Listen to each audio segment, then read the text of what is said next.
now okay. നമുക്ക് start ചെയ്യാം. Recording okay ആയിട്ടുണ്ട്.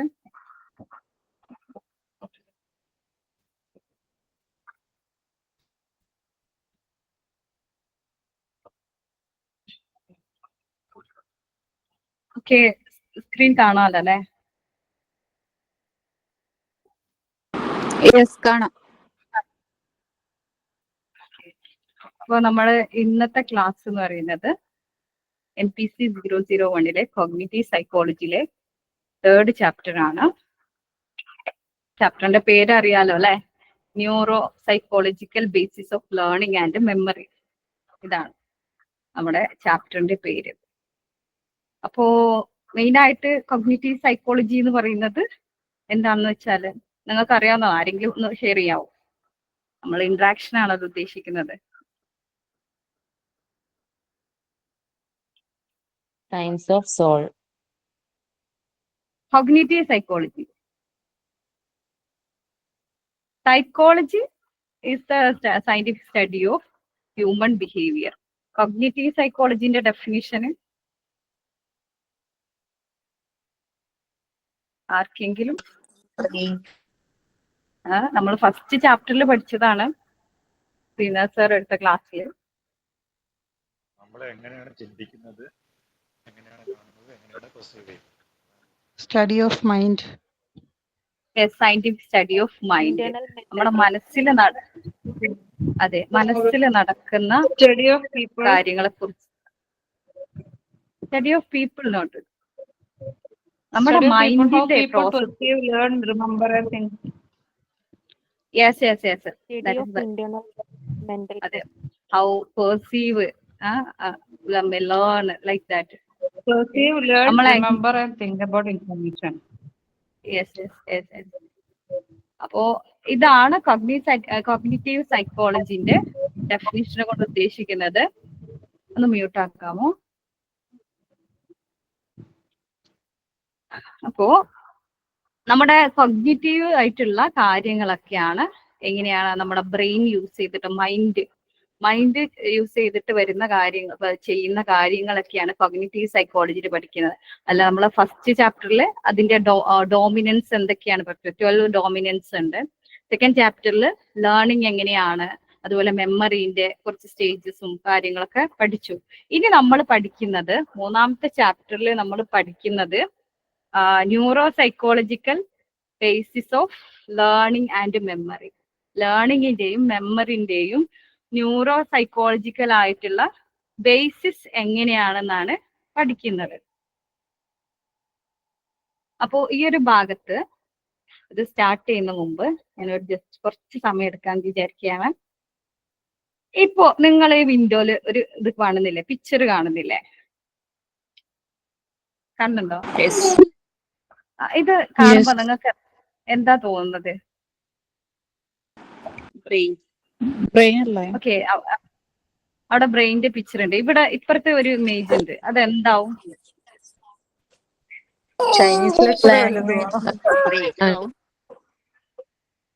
ചൈനീസ് ആണെന്ന് മനസ്സിലായില്ലേ? Very good.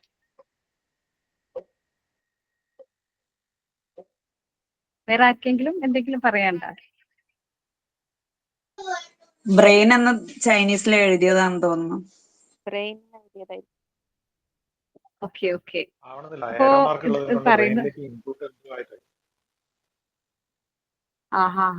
Okay okay. അപ്പൊ ഇതെന്താന്ന് ഞാൻ പറയാം, കാണിച്ചു തരാം. ഈ ചൈനീസിൽ ഇവിടെ എന്താ എഴുതിയിട്ടുള്ളത് എന്ന് ഞാൻ കാണിക്കാം. അതിനു മുമ്പ് ജസ്റ്റ് ഞാൻ പറയാണ്. അപ്പൊ നമ്മുടെ കോഗ്നിറ്റീവ് പ്രോസസ്സ് എന്ന് പറയുമ്പോൾ സെൻസേഷൻ മുതൽ മെമ്മറി വരെയുള്ള പ്രോസസ്സുകളാണ്.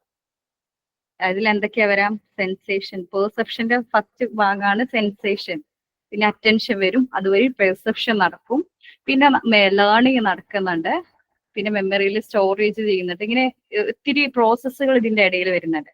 അപ്പോൾ സെൻസേഷൻ മുതൽ മെമ്മറി വരെയുള്ള നമ്മുടെ പ്രോസസ്സുകൾ മൊത്തം നടക്കുന്നത് നമ്മുടെ ബ്രെയിനിലാണ്. ബ്രെയിനിലെ ന്യൂറോളജിക്കൽ ആയിട്ടുള്ള പ്രോസസ്സുകളാണ് ഇതൊക്കെ നടക്കുന്നത്. ബ്രെയിനിലാണ്, നമുക്കറിയാം നമ്മുടെ ബ്രെയിനിലാണ് ഇതൊക്കെ നടക്കുന്നത്. വേറെ ഏതൊരു നമ്മുടെ ബോഡി പാർട്ടിലും ഈ സംഭവങ്ങളൊന്നും നടക്കില്ല. അപ്പൊ ഇതുകൊണ്ട് തന്നെയാണ് നമ്മൾ ഇതിനെ കോഗ്നിറ്റീവ് ആയിട്ടുള്ള പ്രോസസ്സ് എന്ന് പറയുന്നത്. ഇപ്പൊ ഞാൻ ഇവിടെ ഒരു ഇമേജ് കാണിച്ചു, അതിന്റെ കൂടെ 2 ആരോ മാർക്ക് ഒക്കെ ഇട്ടിട്ട് ഇവിടെ ഒരു വേർഡ് തന്നു. അത് നിങ്ങൾക്ക് അറിയാത്തൊരു വേർഡാണ്, പക്ഷെ നിങ്ങൾ അത് പെർസീവ് ചെയ്തു എങ്ങനെയാ ഇത് ബ്രെയിനിന്നായിരിക്കും എന്ന്, അല്ലേ? പക്ഷെ ഞാൻ ഇതിന്റെ കറക്റ്റ് ആയിട്ടുള്ളത് കാണിക്കാം. ഞാൻ എന്താണ് ചൈനീസിൽ ഇവിടെ എഴുതിയിട്ടുള്ളത് എന്ന്. ഇനി ഇതെന്താ വായിക്കാൻ എന്നോട് പറയരുത്, എനിക്കറിയില്ല. ഞാൻ അതിന്റെ ഇംഗ്ലീഷിലുള്ള മീനിങ് ഇടാം. കാണുന്നുണ്ടോ? യെസ്.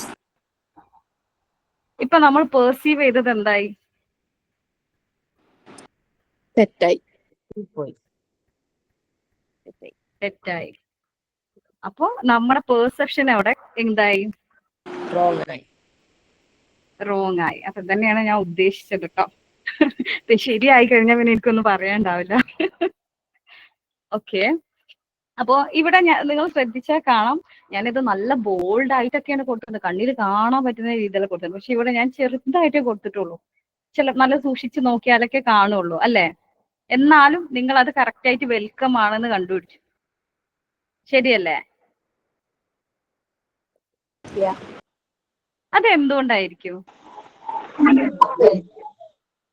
എങ്ങനെ?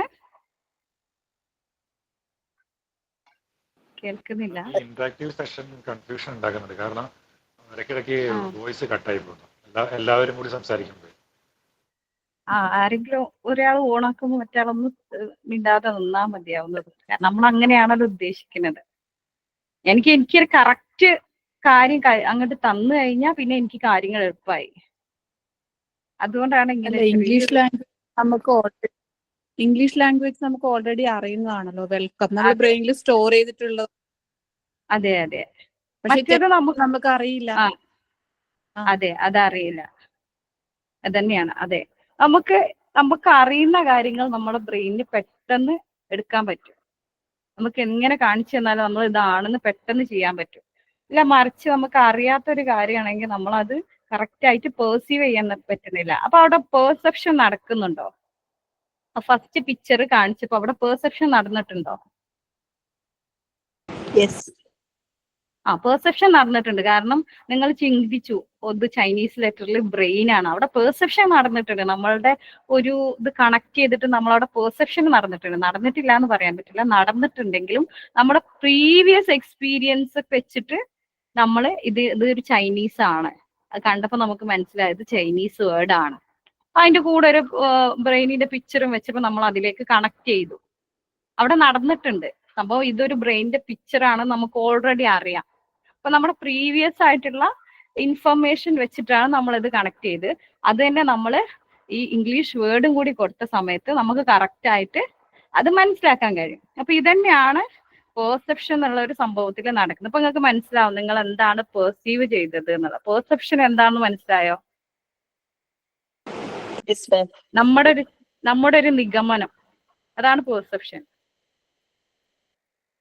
ഓക്കെ, അപ്പോ ഇത് വഴിയാണ് നമ്മൾ എന്താണ്, ഇങ്ങനെയാണ് നമ്മൾ കാര്യങ്ങൾ പഠിക്കുന്നത്.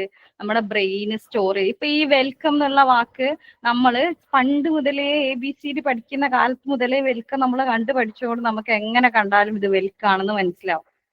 അപ്പൊ അവിടെ നമുക്ക് മിസ്റ്റേക്ക് വരുന്നില്ല. അപ്പൊ നമ്മൾ ഒരു 1-2 തവണ നമുക്ക് ഈ വെൽക്കം കണ്ട ചെറിയ കുട്ടിക്ക് ചിലപ്പോൾ അത് മനസ്സിലാവില്ല. ആ കുട്ടി കാണെ ദിവസങ്ങളോളം പ്രാക്ടീസ് ചെയ്തിട്ടാണ് ഈ വെൽക്കം എന്നുള്ള ഒരു വാക്ക് ഇതാണെന്ന് മനസ്സിലായിട്ടുള്ളത്. അപ്പൊ അങ്ങനെയാണ് നമ്മളൊക്കെ പഠിച്ചെടുത്തിട്ടുള്ളത്. അപ്പോൾ നമ്മുടെ ഒരു ബ്രെയിനിൽ ഇത് സ്റ്റോർ ആയത് ഒരുപാട് സമയത്തെ പ്രാക്ടീസിന് ശേഷമാണ്, അല്ലേ? അതെ അതെ അതെ. അപ്പൊ നമ്മുടെ ബ്രെയിൻ എന്ന് പറയുന്നത് എങ്ങനെയാന്ന് വെച്ചാല്, നമ്മളിപ്പോ ഒരു ലൈബ്രറിയിലേക്ക് പോവാണ്. നമ്മൾ ആ ലൈബ്രറിയിൽ പോയിട്ട് നമ്മൾ ആ ലൈബ്രറിയനോട് ചോദിക്കുകയാണ്, എനിക്ക് കോഗ്നിറ്റീവ് സൈക്കോളജിന്റെ ഒരു ബുക്ക് വേണം, ഈ ലൈബ്രറിയിൽ നിന്ന് എനിക്ക് തരണം എന്ന് പറഞ്ഞാൽ നമ്മൾ എന്താ ചെയ്യാ? അപ്പൊ ആ ലൈബ്രറി നമ്മളോട് പറയാം, നമ്മൾ ചെന്ന സമയത്ത് ആ ലൈബ്രറി മൊത്തം മിസ്സായി കിടക്കണം, അവിടെ ഇവിടെയൊക്കെ വലിച്ചു വാരി കൂട്ടിയിട്ടിട്ടുണ്ട്. നമ്മളോട് പറയാം, അത് ലക്ഷക്കണക്കിന് ബുക്കും ഉണ്ട്. നമ്മളോട് പറയാം നിങ്ങൾ ഇതിൽ നിന്ന് തെരഞ്ഞെടുത്തോളൂ എന്ന് പറഞ്ഞാൽ എങ്ങനെ ഉണ്ടാവും? നമുക്ക് ആ ഒരു ബുക്ക് കിട്ടുമോ? ഇല്ല, കിട്ടുന്നല്ല. പക്ഷെ നേരെ മറിച്ച് നമ്മൾ ആ ലൈബ്രറി ചെന്ന് അത് നല്ല ഓരോ ഷെൽഫിൽ, ഇപ്പൊ സൈക്കോളജിക്ക് ഒരു സെക്ഷൻ, ലിറ്ററേച്ചറിന് ഒരു സെക്ഷൻ, ഫിലോസഫിക്ക് വേറൊരു സെക്ഷൻ എന്ന് പറഞ്ഞിട്ട്, സയൻസിന് വേറെ, അങ്ങനെ ഒരുപാട് സെക്ഷൻ ആയിട്ട് കൊടുത്തിട്ട് അപ്പൊ നമ്മളോട് പറയാണ് നിങ്ങൾ സൈക്കോളജി സെക്ഷനിലേക്ക് പോയിക്കോളൂ എന്ന് പറയുമ്പോൾ നമ്മൾ എന്താ ചെയ്യാം, സൈക്കോളജിയുടെ സെക്ഷന് പോയി. സൈക്കോളജിയുടെ സെക്ഷന് പോയപ്പോൾ അവിടെ തന്നെ ഉണ്ട് പല field, forensic, child psychology, statics, ഇങ്ങനെ പറഞ്ഞ് പല സെക്ഷൻസ് അതിൽ തന്നെ കൊടുത്തത്. അപ്പൊ നമുക്ക് വേണ്ട കൊഗ്നിറ്റീവ് സൈക്കോളജി. അപ്പൊ നമ്മൾ കൊഗ്നിറ്റീവ് സൈക്കോളജിന്റെ സെക്ഷനിൽ പോയിട്ട് നമുക്ക് വേണ്ട ബുക്ക് എടുക്കും. അങ്ങനെയാണ് സാധാരണ. അപ്പൊ ഇതുപോലെ തന്നെയാണ് നമ്മളുടെ ബ്രെയിനിലുള്ള പ്രോസസ്സുകൾ.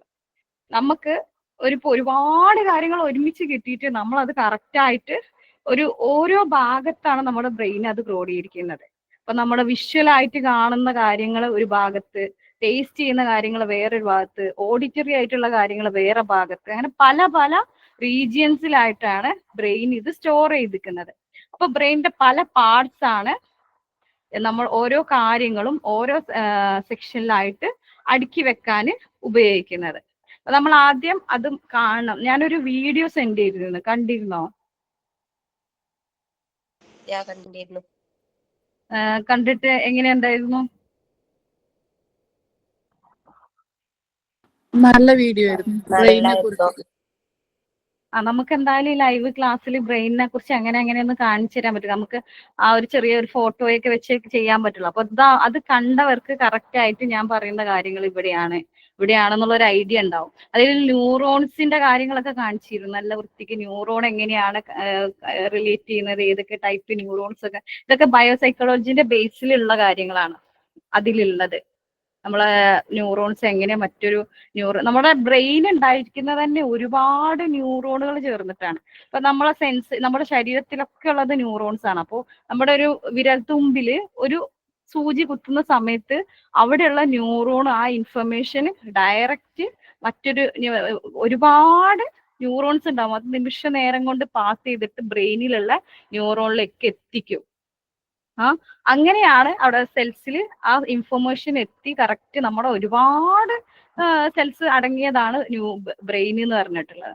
അവിടെ ഈ ഇൻഫർമേഷൻ എത്തി കറക്റ്റ് ആയിട്ട് ബ്രെയിൻ അത് പെർസീവ് ചെയ്യും. ഇന്നതാണ്, ഈ സൂചി കിട്ടിയതാണ്, അതുകൊണ്ട് നമ്മുടെ കൈ വലിക്കണം എന്നുള്ള ഒരു ഇൻഫർമേഷൻ പെട്ടെന്ന് നമ്മുടെ ബ്രെയിൻ നമുക്ക് നൽകും. ആ ഒരു സെക്കൻഡിന്റെ സമയം കൊണ്ടാണ് ഈ പ്രവർത്തനങ്ങളൊക്കെ നടക്കുന്നത്.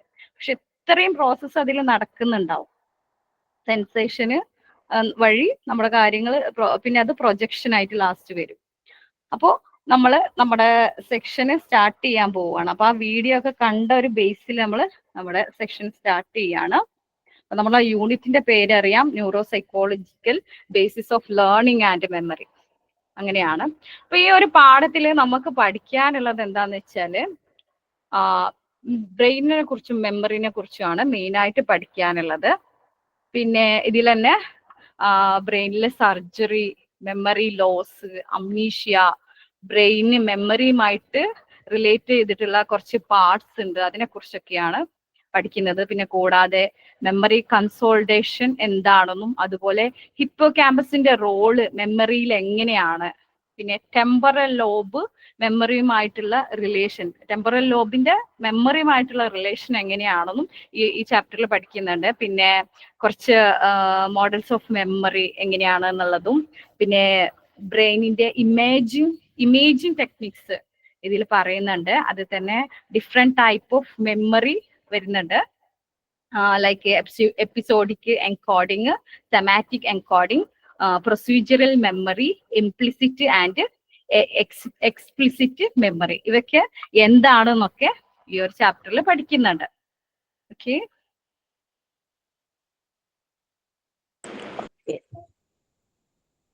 ഓക്കെ.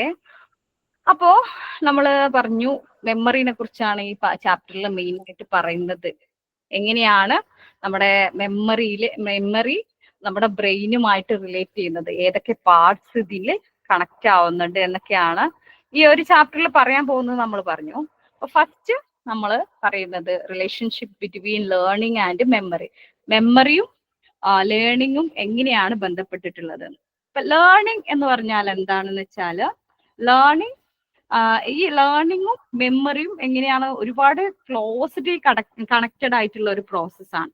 ലേണിംഗ് നടന്നാലേ മെമ്മറി നടക്കുള്ളൂ, മെമ്മറി നടന്നാലാണ് ലേണിംഗ് നടക്കുന്നത്. Okay, so learning is the process of acquiring new information. Learning എന്ന് പറയുന്നത് നമ്മൾ ഒരു പുതിയ കാര്യം പഠിക്കാൻ, പുതിയ ഒരു ഇൻഫർമേഷൻ പഠിക്കാണ്. ആ ഒരു പഠിക്കുന്ന പ്രോസസ്സിനെയാണ് എന്തെന്ന് പറയുന്നത്, ലേണിംഗ് എന്ന് പറയുന്നത്. അപ്പോ നമ്മൾ ഒരു കാര്യം കണ്ടു, നമ്മളിപ്പോ ഒരു എ എന്നുള്ള ലെറ്റർ കണ്ടാൽ നമുക്ക് ഒരു കുട്ടി അത് കാണുക, നമ്മളല്ല, ഒരു കുട്ടി അത് കാണണം. എ എന്നുള്ള ലെറ്റർ കാണുന്ന സമയത്ത് കുട്ടി അത് ആദ്യം ഒരു ഇമേജ് ആയിട്ട് കൺസിഡർ ചെയ്യും. ഇങ്ങനെ 2 വര ഇട്ടിട്ട് നടുവിൽ ഒരു വര ഇട്ടാല് എ ആയി. അങ്ങനെ ആദ്യം കുട്ടി പഠിക്കും. പിന്നെ അത് ഓരോ വരച്ച് ആദ്യം വരക്കുകയാണ്. ഫസ്റ്റ് തന്നെ കുട്ടി എഴുതുകയല്ല, വരച്ച് പിന്നെ അത് കുട്ടി ലാസ്റ്റ് എഴുത്തിലേക്ക് വരികയാണ്. അങ്ങനെയാണ് ആ കുട്ടി ഒരു പുതിയ ഇൻഫർമേഷൻ പഠിക്കുന്നു. സ്റ്റെപ്പ് വൈ അങ്ങനെ ഓരോ ദിവസം കുട്ടി മെനക്കെട്ടിട്ടാണ് എ എന്നുള്ള ലെറ്റർ പഠിച്ചെടുക്കുന്നത്. അപ്പോൾ നമ്മൾ പുതിയതായിട്ടൊരു ഇൻഫർമേഷൻ അക്വയർ ചെയ്യുന്ന ആ ഒരു പ്രോസസ്സിനെയാണ് ലേണിംഗ് എന്ന് പറയുന്നത്. പിന്നെ മെമ്മറി എന്ന് പറയുന്നത്, memory is the retention of the information which can be assessed later. അപ്പൊ മെമ്മറി എന്ന് പറഞ്ഞാൽ ഇപ്പൊ ആ ഒരു ഉദാഹരണം വെച്ച് തന്നെ പറയണം. അപ്പൊ ആ കുട്ടി ഏന്ന് എഴുതി പഠിച്ചിട്ട് കുട്ടിക്ക് എക്സാമിന് വരികയാണ്. ആപ്പിൾ എന്നാണ് ഇത് ഉള്ളത്. അതില് അവിടെ ഒരു ബ്ലാങ്ക് ഉണ്ട്, അതില് PPLE എന്നുള്ളൂ. ബാക്കി അവിടെ എന്താ വരുന്നത് എന്നുള്ളത് കുട്ടിനോട് ചോദിക്കുന്ന സമയത്ത് കുട്ടി അത് മെമ്മറിന്ന് റിവൈസ് ചെയ്തെടുക്കുകയാണ് അവിടെ എ ആണ് എന്നുള്ളത്. അങ്ങനെ ആ കുട്ടി മെമ്മറിന്ന് അത് എടുക്കുന്ന ആ ഒരു പ്രോസസ്സാണ് മെമ്മറി തന്നെ പറയുന്നത്. ഓക്കെ, നമ്മളെ കുട്ടിയുടെ മൈൻഡിൽ നിന്ന് ആ കുട്ടി അത് തെരഞ്ഞെടുക്കുകയാണ്, ഇവിടെ എ ആണ് ഉള്ളത് എന്ന് കുട്ടി മനസ്സിലാക്കി അത് എടുക്കുന്ന ആ പ്രോസസ്സാണ് മെമ്മറി എന്ന് ഇവിടെ പറയുന്നത്. അപ്പൊ നമ്മൾ പിന്നീട് നമ്മൾ പഠിച്ച ഒരു കാര്യം പിന്നീട് നമുക്ക് യൂസ് ചെയ്യാൻ കഴിയണം എന്നുണ്ടെങ്കിൽ അത് മെമ്മറിയിൽ സ്റ്റോർ ആവണം. ഈ മെമ്മറിയിൽ ഇത് സ്റ്റോർ ആയിട്ടില്ലെങ്കിൽ അവിടെ ലേണിംഗ് നടന്നിട്ടില്ല. ലേണിംഗ് നടക്കുന്നത് എങ്ങനെയാണ്? നമ്മൾ പുതിയ ഇൻഫർമേഷൻ പഠിക്കുന്നത് വഴിയാണ്. ഇവിടെ പുതിയ ഇൻഫർമേഷൻ നമ്മൾ അത് മനസ്സിലാക്കിയിട്ട് അത് നമ്മുടെ മെമ്മറിയിൽ സ്റ്റോർ ആകുമ്പോഴാണ് ആ പ്രോസസ്സ് അവിടെ കംപ്ലീറ്റ് ആവുന്നത്. ഇൻ കേസ് അവിടെ മെമ്മറിയിൽ ഞാനിപ്പോ ഈ പറയുന്ന കാര്യം നിങ്ങൾ കേട്ടു, കുറച്ച് കഴിഞ്ഞ് മറന്നുപോയി. അപ്പൊ അവിടെ എന്തായി? അവിടെ ആ ലേണിംഗ് എന്നുള്ള സംഭവം നടന്നിട്ടില്ല. അവിടെ വെറും ഒരു എന്താ പറയാ സെൻസേഷൻ, ഒരു സ്റ്റിമുലി നമുക്ക് കിട്ടി, അത് നമ്മൾ ഇങ്ങനെ കേട്ട് ഇങ്ങനെ വിട്ടു, ആ ഒരു രീതിയെ വരുള്ളൂ. അവിടെ ലേണിംഗ് നടക്കുന്നില്ല. ലേണിംഗ് എന്നുള്ള പ്രോസസ്സ് അവിടെ നടക്കുന്നില്ല, മെമ്മറി നടക്കുന്നില്ല. അപ്പോ ഇവിടെ ഇപ്പൊ കൊടുത്തിട്ടുണ്ട്, in simple time when we learn we create or strengthen memories often through repetition. This can happen without conscious effort. ഇപ്പോ ലേണിംഗ് എന്ന് പറയുന്ന ഒരു സിമ്പിൾ ആയിട്ട് പറയുകയാണെങ്കിൽ ഈ മെമ്മറി നമ്മളെ മെമ്മറീസ് സ്ട്രെങ്തൻ കുറച്ചുകൂടെ ബലപ്പെടുന്നത് എങ്ങനെയാണ്? നമ്മൾ കണ്ടിന്യൂ ആയിട്ട് റിപ്പീറ്റ് ചെയ്ത് പഠിച്ചത് കൊണ്ടാണ് നമുക്ക് ABCD ഒക്കെ കറക്റ്റ് ഇപ്പോഴും വെൽക്കം കണ്ടാൽ നമുക്ക് മനസ്സിലാവുന്നത്. അല്ല ഒറ്റ തവണ ഇപ്പൊ വേറെ എന്തെങ്കിലും ഇപ്പോൾ ടെമ്പറൽ ലോബ് എന്നൊക്കെ പറഞ്ഞൊരു വാക്ക് തന്നു, നമുക്കത് ഒരു തവണ കണ്ടാൽ മനസ്സിലാവും. ചിലപ്പോൾ ഞാൻ തന്ന ചൈനീസ് വേർഡിനെ നമുക്ക് ചിലപ്പം ഒരു തവണ കണ്ടാലോ ഒരു 4 തവണ കണ്ടാലോ മനസ്സിലാവില്ല. കറക്റ്റ് ഇരുന്ന് ഇതെങ്ങനെയാണ് വരക്കുന്നത് എന്നൊക്കെ കണ്ടിരുന്ന് പഠിച്ചാൽ മാത്രമേ നമുക്കത് റിപ്പീറ്റ് ചെയ്താൽ മാത്രമേ പഠിക്കാൻ പറ്റുള്ളൂ. അപ്പൊ പക്ഷെങ്കിൽ ചില പ്രോസസ്സ് നമുക്ക് ഒരു കോൺഷ്യസ് എഫേർട്ട് ഇല്ലാതെയും നമുക്ക് സാധിക്കും. നമ്മൾ ചിലപ്പോൾ നമ്മളൊന്നും കൂടി അറിയാതെ ചിലപ്പോൾ നമ്മൾ ഒരാളെ കാണുകയാണ്, അപ്പൊ നമുക്ക് അയാളിൽ എന്തെങ്കിലും ഇൻട്രസ്റ്റ് ഉണ്ട്, അപ്പൊ നമ്മൾ അയാളുടെ സ്പെസിഫിക് ആയിട്ടുള്ള ഫീച്ചേഴ്സ്, ഇപ്പൊ മൂക്ക് എങ്ങനെയാണ്, കണ്ണ് എങ്ങനെയാണ് ഇതൊന്നും നോക്കാതെ ഓവറോൾ അയാളുടെ ഫേസ് നമ്മളെ മൈൻഡിൽ ഉണ്ടാവാറില്ലേ?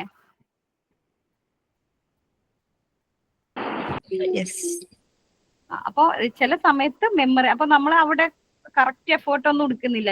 നമ്മൾ 2 പ്രാവശ്യം ഒരു പ്രാവശ്യം കണ്ട ആളെ നമുക്ക് പിന്നെ കാണുമ്പോ ഇത് അയാളാണെന്ന് ഓർക്കാൻ അവിടെ പ്രത്യേകിച്ച് എഫേർട്ട് ഒന്നും നടക്കില്ല. അങ്ങനെയും മെമ്മറി പോസിബിൾ ആണ്. പിന്നെ വരുന്നത് സ്റ്റേജസ് ഓഫ് മെമ്മറിയാണ്. നമ്മുടെ മെമ്മറി തന്നെ 3 സ്റ്റേജസ് ഉണ്ട്.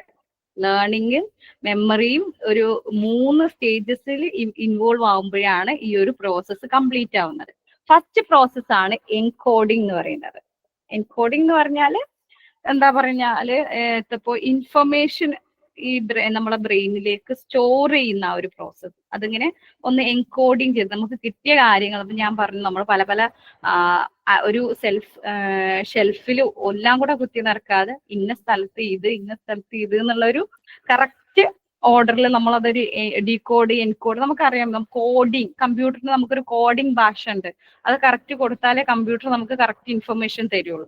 അതുപോലെ തന്നെ ബ്രെയിനിലും നമ്മൾ ഒരു എൻകോഡിങ് പ്രോസസ്സ് നടക്കുന്നുണ്ട്. ഈ എൻകോഡിങ്ങിൽ തന്നെ 2 പ്രോസസ്സ് ഉണ്ട്, അക്യൂസിഷനും കൺസോളിഡേഷൻ എന്ന് പറഞ്ഞിട്ട്. അക്യൂസിഷൻ എന്ന് പറഞ്ഞാൽ ഇനീഷ്യൽ രജിസ്ട്രേഷൻ ഓഫ് ഇൻഫർമേഷൻ, ആ ഫസ്റ്റ് സ്റ്റേജിലുള്ള ഒരു രജിസ്ട്രേഷൻ. ആ ഫസ്റ്റ് നമ്മൾ കണ്ട ഉടനെ ആ ഒരു നമ്മൾ എന്താന്നുള്ളത് ബ്രെയിൻ സ്റ്റോർ ചെയ്തിരിക്കുന്ന ഒരു സംഭവം. പിന്നെ കൺസോളിഡേഷൻ എന്ന് പറഞ്ഞാൽ strengthening of the information over time. ഇപ്പൊ നമുക്ക് ഫസ്റ്റ് ടൈം കിട്ടിയ ആ ഒരു ഇൻഫർമേഷനെ വീണ്ടും വീണ്ടും കണ്ട് അതിന് കറക്റ്റ് ഒരു എന്താ പറയാ അത് സ്ട്രോങ് ആയിട്ട് വെക്കുക, ഒരിക്കലും മറക്കാത്ത രീതിയിൽ വെക്കുന്ന ആ ഒരു ഇതിനെയാണ് എന്ത് പറയുന്നത്, കൺസോളിഡേഷൻ എന്ന് പറയുന്നത്. അപ്പൊ അക്യൂസിഷനും കൺസോളിഡേഷനും ആണ് എൻകോഡിങ്ങിന്റെ 2 പ്രോസസ്സ്. ഈ അക്വസിഷൻ നടക്കുന്ന സമയത്താണ് ചിലപ്പം നമ്മൾ മറന്നൊക്കെ പോവാൻ ഇടവരുന്നത്. പിന്നെ ഇതിന്റെ 2ാമത്തെ സ്റ്റേജ് ആണ് സ്റ്റോറേജ് എന്ന്. ഇപ്പൊ എൻകോഡിംഗ് ആണ് നമ്മൾ പറഞ്ഞു ഫസ്റ്റ് സ്റ്റേജ്. 2ാമത്തെ സ്റ്റേജ് ആണ് സ്റ്റോറേജ് എന്ന് പറയുന്നത്. ഇവിടെ എന്താന്ന് നടക്കുന്ന വെച്ചാല് maintain A permanent record of the information. നമുക്ക് കിട്ടിയിട്ടുള്ള ഇൻഫോർമേഷനെ ഇപ്പൊ കൺസോളിഡേഷൻ വഴി, ചിലപ്പം അക്വസിഷൻ വഴി നടക്കുന്ന, നമ്മളിപ്പോ ഒരാളെ പെട്ടെന്ന് കണ്ടപ്പോ അയാളെ നമുക്ക് മനസ്സിൽ നമുക്ക് സ്ട്രൈക്ക് ചെയ്തു, നമ്മൾ അയാളെ പിന്നെ കാണുമ്പോൾ ഇത് അയാളാണെന്ന് ഓർക്കുന്ന ആ ഒരു സ്റ്റേജ്, അത് അക്വസിഷൻ ആണ്. ചിലപ്പോൾ അക്വസിഷൻ വഴി കിട്ടിയ ഇൻഫോർമേഷൻ അല്ലെങ്കിൽ കൺസോളിഡേഷൻ വഴി കിട്ടിയ ഇൻഫോർമേഷൻ ലൈക്ക് ആവർത്തിച്ച് നമ്മൾ പഠിച്ച കാര്യങ്ങൾ നമ്മൾ സ്റ്റോർ ചെയ്യുന്ന ആ ഒരു പ്രോസസ്സാണ് സ്റ്റോറേജ് എന്ന് പറയുന്നത്. ഇത് പെർമനന്റ് ആയിട്ട് നമ്മളെ ബ്രെയിനിൽ റെക്കോർഡ് ചെയ്ത് വെക്കുന്നു. കിട്ടിയ ഇൻഫർമേഷൻസിനെ പെർമനന്റ് ആയിട്ട് സ്റ്റോർ ചെയ്ത് വെക്കുന്നു. അതിന് സ്റ്റോറേജ് എന്ന് പറയും. പിന്നെ റീട്രൈവൽ എന്ന് പറഞ്ഞാൽ accessing stored information to use it or recall it. നമുക്ക് കിട്ടിയിട്ടുള്ള ഇൻഫർമേഷന് നമുക്ക് വേണ്ട സമയത്ത് റീകോൾ ചെയ്യാൻ പറ്റുക. നമുക്ക് എപ്പോഴാണോ വേണ്ടത് ആ സമയത്ത്. അല്ലാതെ നമ്മൾ ഒരു കാര്യം പഠിച്ചു, നല്ല രീതിയിൽ പഠിച്ചിട്ട് പോയിട്ട് എക്സാമിന്റെ ടൈം ആയപ്പോൾ നമുക്കത് ഓർമ്മയെ വരുന്നില്ല. എത്ര വിചാരിച്ചിട്ട് ഓർമ്മ വരുന്നില്ലെങ്കിൽ അതെന്താണ്, അവിടെ ലേണിംഗ് നടന്നിട്ടില്ല. അപ്പൊ അവിടെ റിട്രൈവൽ പ്രോസസ്സ് നടക്കില്ല. അപ്പൊ റീട്രൈവൽ എന്ന് പറഞ്ഞാൽ നമുക്ക് വേണ്ട സമയത്ത് റീകോൾ ചെയ്തിട്ട് അത് കിട്ടുന്ന ആ ഒരു പ്രോസസ്സിനെയാണ് റിട്രൈവൽ എന്ന് പറയുന്നത്. മനസ്സിലായിട്ടുണ്ടോ? നമ്മുടെ മെമ്മറിയുടെ 3 സ്റ്റേജസ്: എൻകോഡിംഗ്, സ്റ്റോറേജ്, റിട്രൈവൽ. മനസ്സിലായോ? മനസ്സിലായി.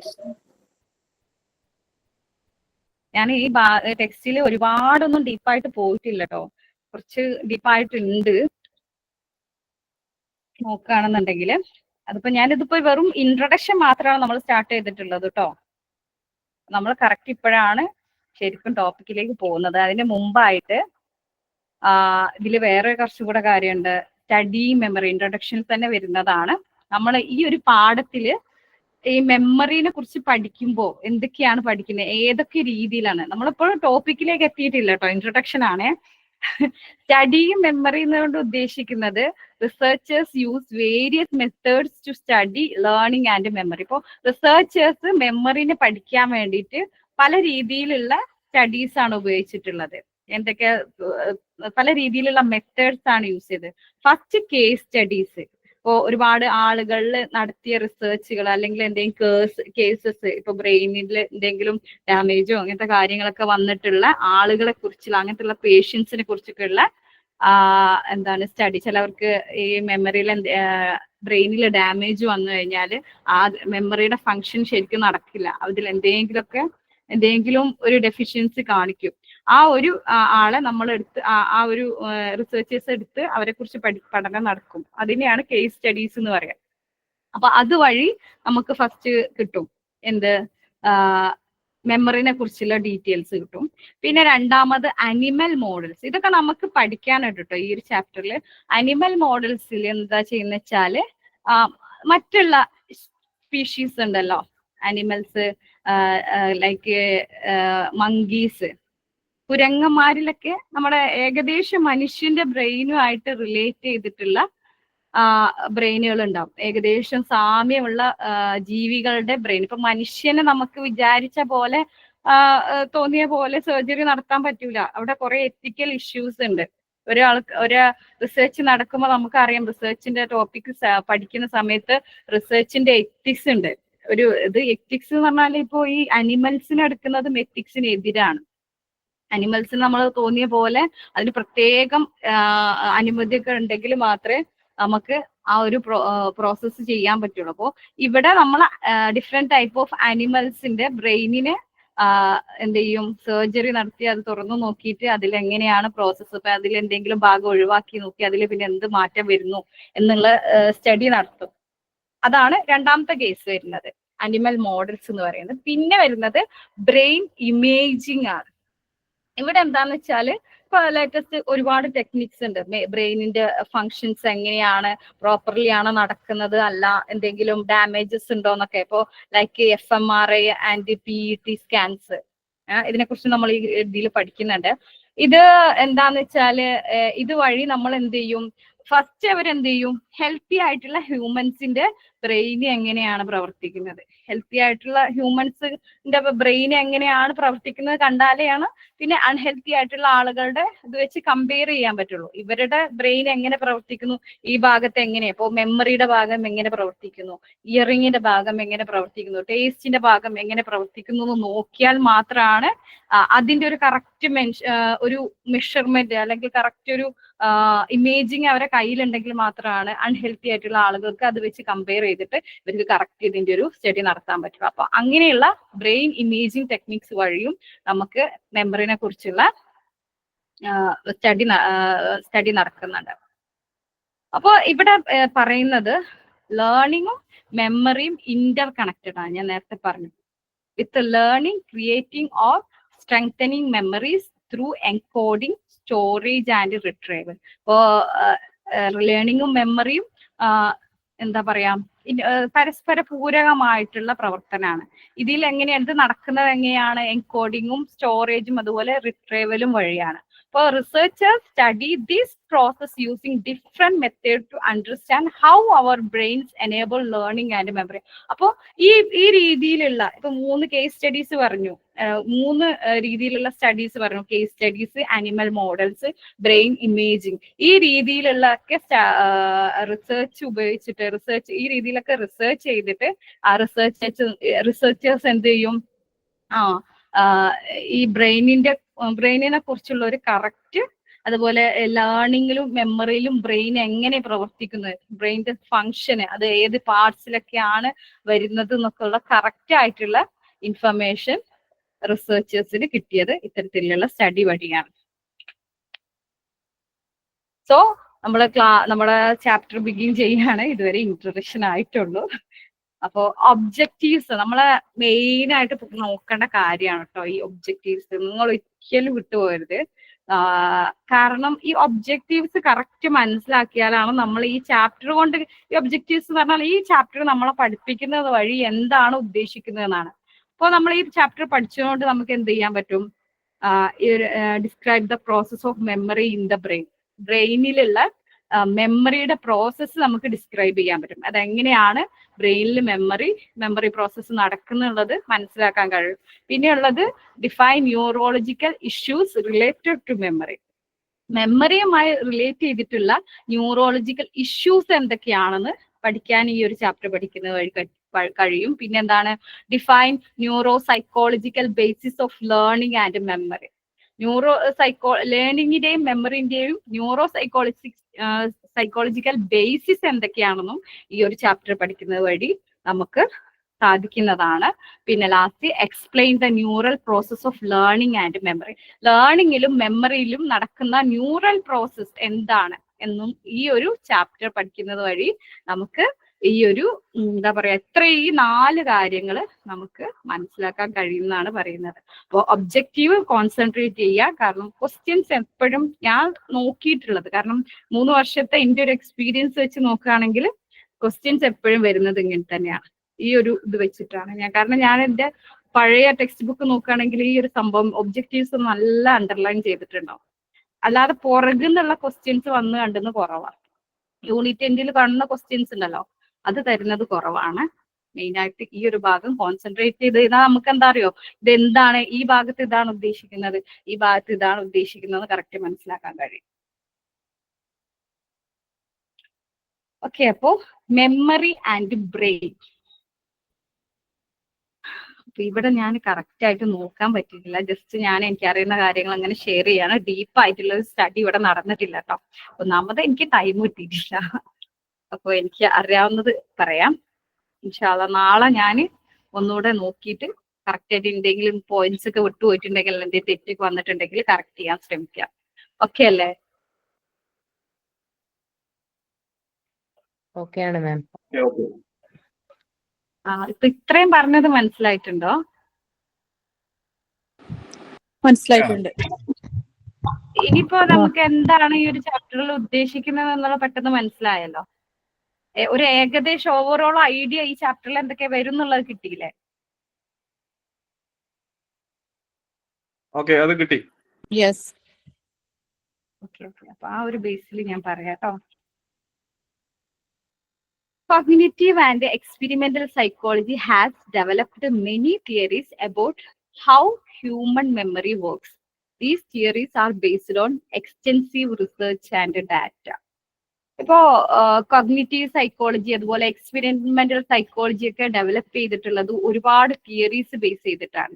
എങ്ങനെയാണ് ഹ്യൂമന്റെ മെമ്മറി വർക്ക് ചെയ്യുന്നത് എന്നുള്ള തിയറീസ് ബേസ് ചെയ്തിട്ടാണ് ഈ ഒരു ഡിസിപ്ലിൻ വന്നിട്ടുള്ളത്. കോഗ്നിറ്റീവ് സൈക്കോളജി, എക്സ്പെരിമെന്റൽ സൈക്കോളജി ഒക്കെ വന്നിട്ടുള്ളത്.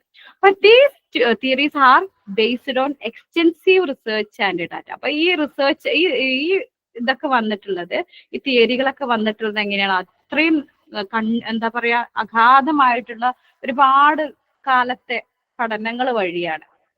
അപ്പോ നമുക്ക് ഈ ഒരു ഇത് നോക്കുന്ന വഴി മനസ്സിലാവും എന്താണ് ഈ ന്യൂറോ സയന്റിഫിക് സ്റ്റഡീസ്. ഇതൊക്കെ എന്താണ്, ഈ തിയറീസ് ഒക്കെ എങ്ങനെയാണ്? ന്യൂറോ സയന്റിഫിക് സ്റ്റഡീസ് ആണ്. നമ്മൾ പറഞ്ഞു നമ്മുടെ ഈ ചാപ്റ്റർ എന്ന് പറയുന്നത് എന്താണ്? ന്യൂറോ സൈക്കോളജിക്കൽ ബേസിസ് ആണ്. അപ്പോൾ മെയിൻ ആയിട്ടും ഒരു ബയോളജിക്കൽ ടച്ചുള്ള ചാപ്റ്റർ ആണത്. നമ്മുടെ ബ്രെയിന്, അതിന്റെ പാർട്സ്, അത് നമ്മുടെ മെമ്മറിനെ എങ്ങനെ ബന്ധപ്പെട്ടിരിക്കുന്നു എന്നൊക്കെയുള്ള പഠനമായതുകൊണ്ട് തന്നെ ഇത് ന്യൂറോ സയന്റിഫിക് സ്റ്റഡീസ് ആണ്. അപ്പോൾ ഈ ഒരു ന്യൂറോ സയന്റിഫിക് സ്റ്റഡീസ് ഈ സ്റ്റഡീസിന്റെ ഇമ്പോർട്ടൻസ് എന്താണെന്നാണ് ഇനി നമ്മൾ നോക്കുന്നത്. Neuro scientific studies on memory are crucial for 2 main reasons. ഇപ്പോൾ ന്യൂറോ സയന്റിഫിക് സ്റ്റഡീസ് വളരെ ഇമ്പോർട്ടന്റ് ആയി വരുന്നത് ഈ 2 കാര്യങ്ങൾ, താഴെ പറയുന്ന 2 റീസൺസിലാണ്. ഒന്ന്, കോൺട്രിബ്യൂട്ടിംഗ് ടു തിയറീസ്. എന്താണ്? These studies help refine and support general theories about memory. മെമ്മറിയെ കുറിച്ചുള്ള എന്താണ് നമ്മള് തിയറീസ് കാണുന്ന സമയത്ത് എങ്ങനെയൊക്കെ ഈ സ്റ്റഡീസ് എങ്ങനെ ചെയ്യുന്നു, മെമ്മറിയെ കുറിച്ചുള്ള പഠനത്തില് അത് കൂടുതൽ മെച്ചപ്പെടുത്താനും പഠനങ്ങളെ മെച്ചപ്പെടുത്താനും സപ്പോർട്ട് ചെയ്യാനും ഒക്കെ ഈ ന്യൂറോ സയന്റിഫിക് സ്റ്റഡീസ് വഴി കഴിയും. ഇപ്പൊ നമ്മൾ ഒരാളെ എങ്ങനെ ചിന്തിക്കുന്നു എന്ന് കുറിച്ച് പഠനം നടത്തുമ്പോൾ അയാളുടെ ബ്രെയിനിന്റെ പാർട്ട് എങ്ങനെയാണ് പ്രവർത്തിക്കുന്നത്, ഇപ്പൊ ഇമേജ് എടുക്കുകയാണ്. അപ്പൊ ഇത് ന്യൂറോ സയന്റിഫിക് സ്റ്റഡിയാണ്. ഇതില്ലാതെ നമുക്ക് ജസ്റ്റ് ക്വസ്റ്റ്യനെയർ വെച്ചിട്ട് അയാളുടെ ബ്രെയിൻ എങ്ങനെ പ്രവർത്തിക്കുന്നു എന്നുള്ളത് കാണാൻ പറ്റില്ല. അപ്പോൾ ഇവിടെ നടക്കുന്ന നമ്മളൊരു സ്റ്റഡി നടത്തുമ്പോൾ അത് കൂടുതൽ മെച്ചപ്പെടുത്താനും അതിന്റെ ഒരു എന്താ പറയാ കറക്റ്റ് ആയിട്ടുള്ള ഒരു നിഗമനത്തേക്ക് നമുക്ക് എത്താനും വേണ്ടിയിട്ട് അയാളുടെ മെമ്മറി എങ്ങനെ കിട്ടുന്നു എന്ന് അറിയാൻ വേണ്ടിയിട്ടുള്ള കാര്യങ്ങൾ പഠിക്കാൻ ഈ ഒരു ന്യൂറോ സയന്റിഫിക് സ്റ്റഡീസ് നമ്മളെ സഹായിക്കും. പിന്നെ എന്താണ്? Understanding brain function. ബ്രെയിനിന്റെ ഫങ്ഷൻ എങ്ങനെയാണ്, ബ്രെയിൻ എങ്ങനെ പ്രവർത്തിക്കുന്നു ഇൻ കേസ് ഓഫ് മെമ്മറിയുടെ ഒരു കാര്യം വരുന്ന സമയത്ത് നമ്മുടെ ബ്രെയിൻ എങ്ങനെയാണ് ഫങ്ഷൻ ചെയ്യുന്നത്. പൊതുവെ പല കാര്യങ്ങളിൽ ബ്രെയിൻ നടത്തുന്നുണ്ട്, അതിൽ മെമ്മറി ഒരു പാർട്ടാണ്. അപ്പോ അത് കോഗ്നീഷന്റെ വളരെ ഇമ്പോർട്ടന്റ് ആയിട്ടുള്ള ഒരു പാർട്ട് തന്നെയാണ് കേട്ടോ മെമ്മറി എന്ന് പറയുന്നത്. മെമ്മറി ഇല്ലെങ്കിൽ വലിയ പ്രോബ്ലം ആണ് നമുക്കറിയാം. നമ്മൾ പഠിക്കുന്നത് ഒരു കാര്യം, ഇപ്പൊ ഒരാളെ കണ്ടു, നമുക്ക് അയാളെ പിന്നെ കണ്ടിട്ട് മനസ്സിലായില്ല. അപ്പൊ നമ്മളെ ക്ലോസ് റിലേറ്റീവ് ആയിട്ടുള്ള ഒരാളെ കണ്ട്, പക്ഷെങ്കിൽ അയാളെ നമുക്ക് പിന്നെ ഓർമ്മയില്ലെങ്കിലുള്ള ഒരു അവസ്ഥ എങ്ങനെയായിരിക്കില്ല, അയാളെ അവസ്ഥയും നമ്മളെ അവസ്ഥയൊക്കെ ഭയങ്കര. അപ്പൊ മെമ്മറി ഒരു വ്യക്തിനെ സംബന്ധിച്ചിട്ട് വളരെ ഇമ്പോർട്ടന്റ് ആയിട്ടുള്ള കാര്യമാണ്. അപ്പോൾ അണ്ടർസ്റ്റാൻഡിങ് ബ്രെയിൻ ഫങ്ഷൻ എന്ന് പറഞ്ഞാൽ ബ്രെയിനിന്റെ ഫങ്ഷന് എങ്ങനെയാണെന്ന് മനസ്സിലാക്കുക. Investigated specific brain circuits and system that enable us to learn and return different types of knowledge. അപ്പോൾ നമ്മുടെ ബ്രെയിനിൽ ഒരുപാട് സർക്യൂട്ട്സും സിസ്റ്റംസും ഉണ്ട്. നെർവസ് സിസ്റ്റം ആണ് ഇവിടെ ഉദ്ദേശിക്കുന്നത്. അതിന്റെ കുറെ എന്താ പറയാ സർക്യൂട്ട്സ് എന്ന് പറയുമ്പോൾ നമ്മൾ പറയില്ല ഇലക്ട്രിസിറ്റി സർക്യൂട്ട്സ് ഒന്നിനെ ഒന്ന് കണക്ട് ചെയ്തിട്ടാണ്. അപ്പോൾ ന്യൂറൽ സിസ്റ്റം തന്നെയാണ് ഉദ്ദേശിക്കുന്നത്. അപ്പോൾ ഇത് എങ്ങനെയാണ് നമ്മളുടെ എന്താ പറയാ പല രീതിയിലുള്ള നമ്മുടെ അറിവുകള് ഇതൊക്കെ എങ്ങനെ പഠിക്കാനും അതുപോലെ ഓർമ്മിക്കാനൊക്കെ എങ്ങനെയാണ് ഈ പ്രോസസ്സ് നടക്കുന്നത് എന്നുള്ളത് അതും മനസ്സിലാക്കാനും ഈ ന്യൂറോ സയന്റിഫിക് സ്റ്റഡി സഹായിക്കുന്നുണ്ട്. അപ്പൊ 2 കാര്യങ്ങളാണ് ഇമ്പോർട്ടൻസ് കൊടുക്കുന്നത് ന്യൂറോ സയന്റിഫിക് സ്റ്റഡിയിൽ: കോൺട്രിബ്യൂട്ടിങ് ടു തിയറീസ്, പിന്നെ understanding brain function. Then by combining insight from psychology and neuroscience, we gain a comprehensive understanding of how memory function in the brain.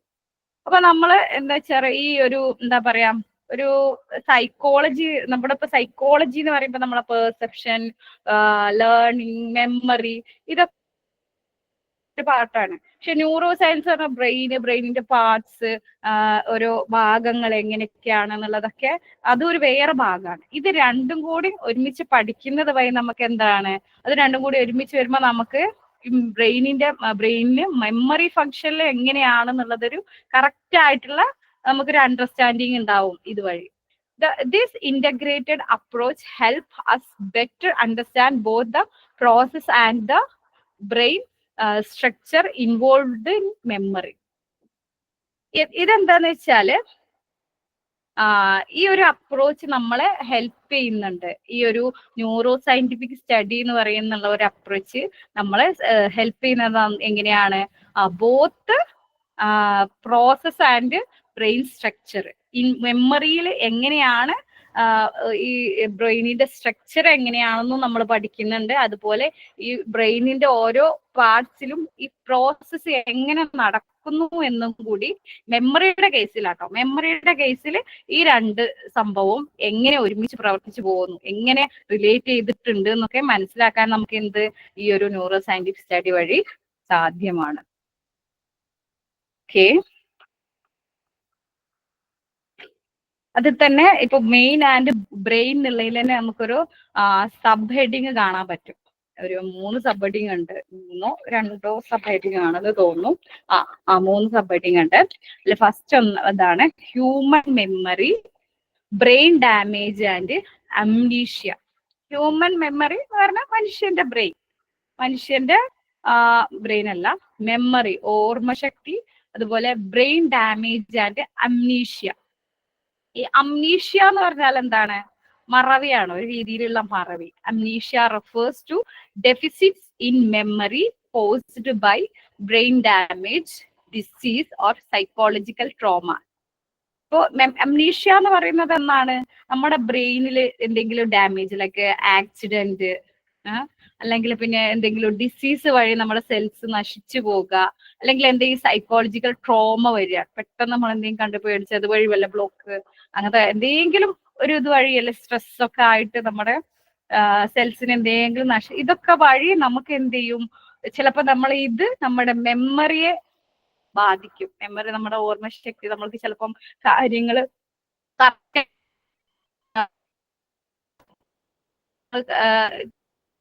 നമുക്കത് correct തിരിച്ചെടുക്കാൻ കാര്യം മനസ്സിലാക്കാത്ത അവസ്ഥ ഇതൊക്കെ വരുന്നത്. നമുക്ക് ചിലപ്പോ നമ്മൾ കഴിഞ്ഞ കാലത്ത് പോകുന്നത്, അല്ലെങ്കിൽ പുതിയൊരു കാര്യം പഠിക്കുന്നത് നമുക്ക് പഠിക്കാതെ നമ്മുടെ മെമ്മറിയിൽ കയറാതെ വരെ, ഇതൊക്കെയാണ് അംനീഷ്യ കൊണ്ട് ഉദ്ദേശിക്കുന്നത്. And inability to it can result in, ഇത് വഴി എന്താ നടക്കുന്നത് വെച്ചാൽ അംനീഷ്യ വഴി വരുന്നത് and inability to learn new information, പുതിയ കാര്യങ്ങൾ നമുക്ക് പഠിക്കാൻ പറ്റാത്തൊരവസ്ഥ. അംനീഷ്യയുടെ ഒരു റീസൺ ആണ് പുതിയ കാര്യങ്ങൾ നമ്മൾ ഒരു കാര്യം നമ്മുടെ ബ്രെയിനിന് ഇപ്പൊ എന്തെങ്കിലും ഡാമേജ് വന്നു, അല്ലെങ്കിൽ എന്തെങ്കിലും ഇപ്പോ വല്ല ട്യൂമർ അങ്ങനത്തെ കാര്യങ്ങളൊക്കെ വന്നു കഴിഞ്ഞാൽ ആ ഒരു ബ്രെയിനിന്റെ ചെറിയൊരു പോർഷൻ റിമൂവ് ചെയ്യേണ്ടി വന്നു, സെൽസ് നശിപ്പിക്കേണ്ടി വന്നു. ആ സമയം ആ ഒരു പാർട്ടിന്റെ ലാക്കുണ്ട് ആ ഒരു പാർട്ടിന്റെ അഭാവം കാരണം ചിലപ്പോൾ നമുക്ക് പുതിയ കാര്യങ്ങൾ കേൾക്കുന്നത് അത് നമുക്ക് മറന്നുപോയിക്കൊണ്ടിരിക്കാം. ചിലപ്പം എന്ത് ചെയ്യാം, അത് ഓർത്തിരിക്കാൻ പറ്റാതെ വരിക. ചിലപ്പോൾ എന്താ അടുത്തത് പറയേണ്ടത്, loss of previously acquired knowledge. ഇപ്പൊ നമ്മൾ കിട്ടിയ ആ ഒരു വിവരത്തിന് കിട്ടി, നമുക്കൊരു ആ ഒരു ഇൻഫർമേഷൻ കിട്ടി, അത് നമുക്ക് എന്ത് ചെയ്യും, നമുക്കത് പെട്ടെന്ന് മറന്നു പോവാം. നമ്മള് ഓൾറെഡി നമുക്ക് കിട്ടിയ കാര്യം. ഇപ്പോൾ ഒരു 10 വർഷം മുമ്പ് നമ്മൾ ഇങ്ങനെയായിരുന്നു. ഒരു കേസ് ഞാൻ കറക്റ്റ് പറയണേ. ഇപ്പൊ നമ്മൾ ഒരാൾ, നമ്മുടെ ഫ്രണ്ട്, അദ്ദേഹം എന്തെങ്കിലും ഒരു ആക്സിഡന്റ് ആയ സമയത്ത് അയാൾക്ക് ഇപ്പോ ഒരു 2 വർഷം മുമ്പാണ് അദ്ദേഹത്തിന് ആക്സിഡന്റ് ആയെന്ന് വിചാരിക്കുക. അവരെന്ത് ചെയ്തു, ഒരു ബ്രെയിൻ സർജറിക്ക് വിധേയമായി.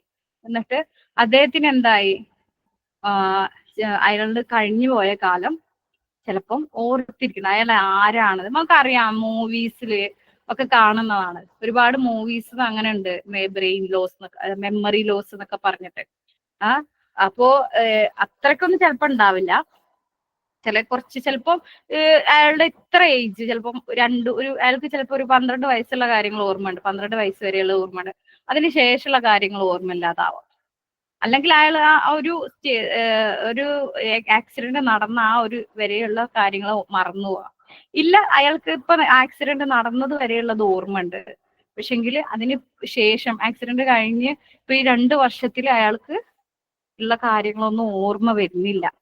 ഇങ്ങനെയാണ്. അല്ല, നേരെ മറിച്ച് അയാൾക്ക് അതിന് ആക്സിഡന്റ് മുമ്പുള്ളത് ഓർമ്മല്ല, ഇപ്പൊ വരുന്ന കാര്യങ്ങളും ഓർമ്മല്ല. ഇങ്ങനെയൊക്കെയുള്ള ഈ ഒരു സ്റ്റേജസിനെ, ഇങ്ങനെയൊക്കെയുള്ള ഒരു മെയിൻ മെമ്മറി ലോസിനെയാണ് പറയുന്നത് അംനീഷ്യ എന്ന് പറയുന്നത്.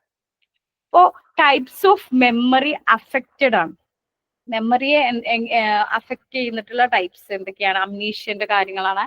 Amnesia can impact short time working memory. അപ്പൊ അംനീഷ്യ എങ്ങനെയാണ് അഫക്റ്റ് ചെയ്യുന്നത് മെമ്മറിയെ, ഏതൊക്കെ രീതിയിലാണ്?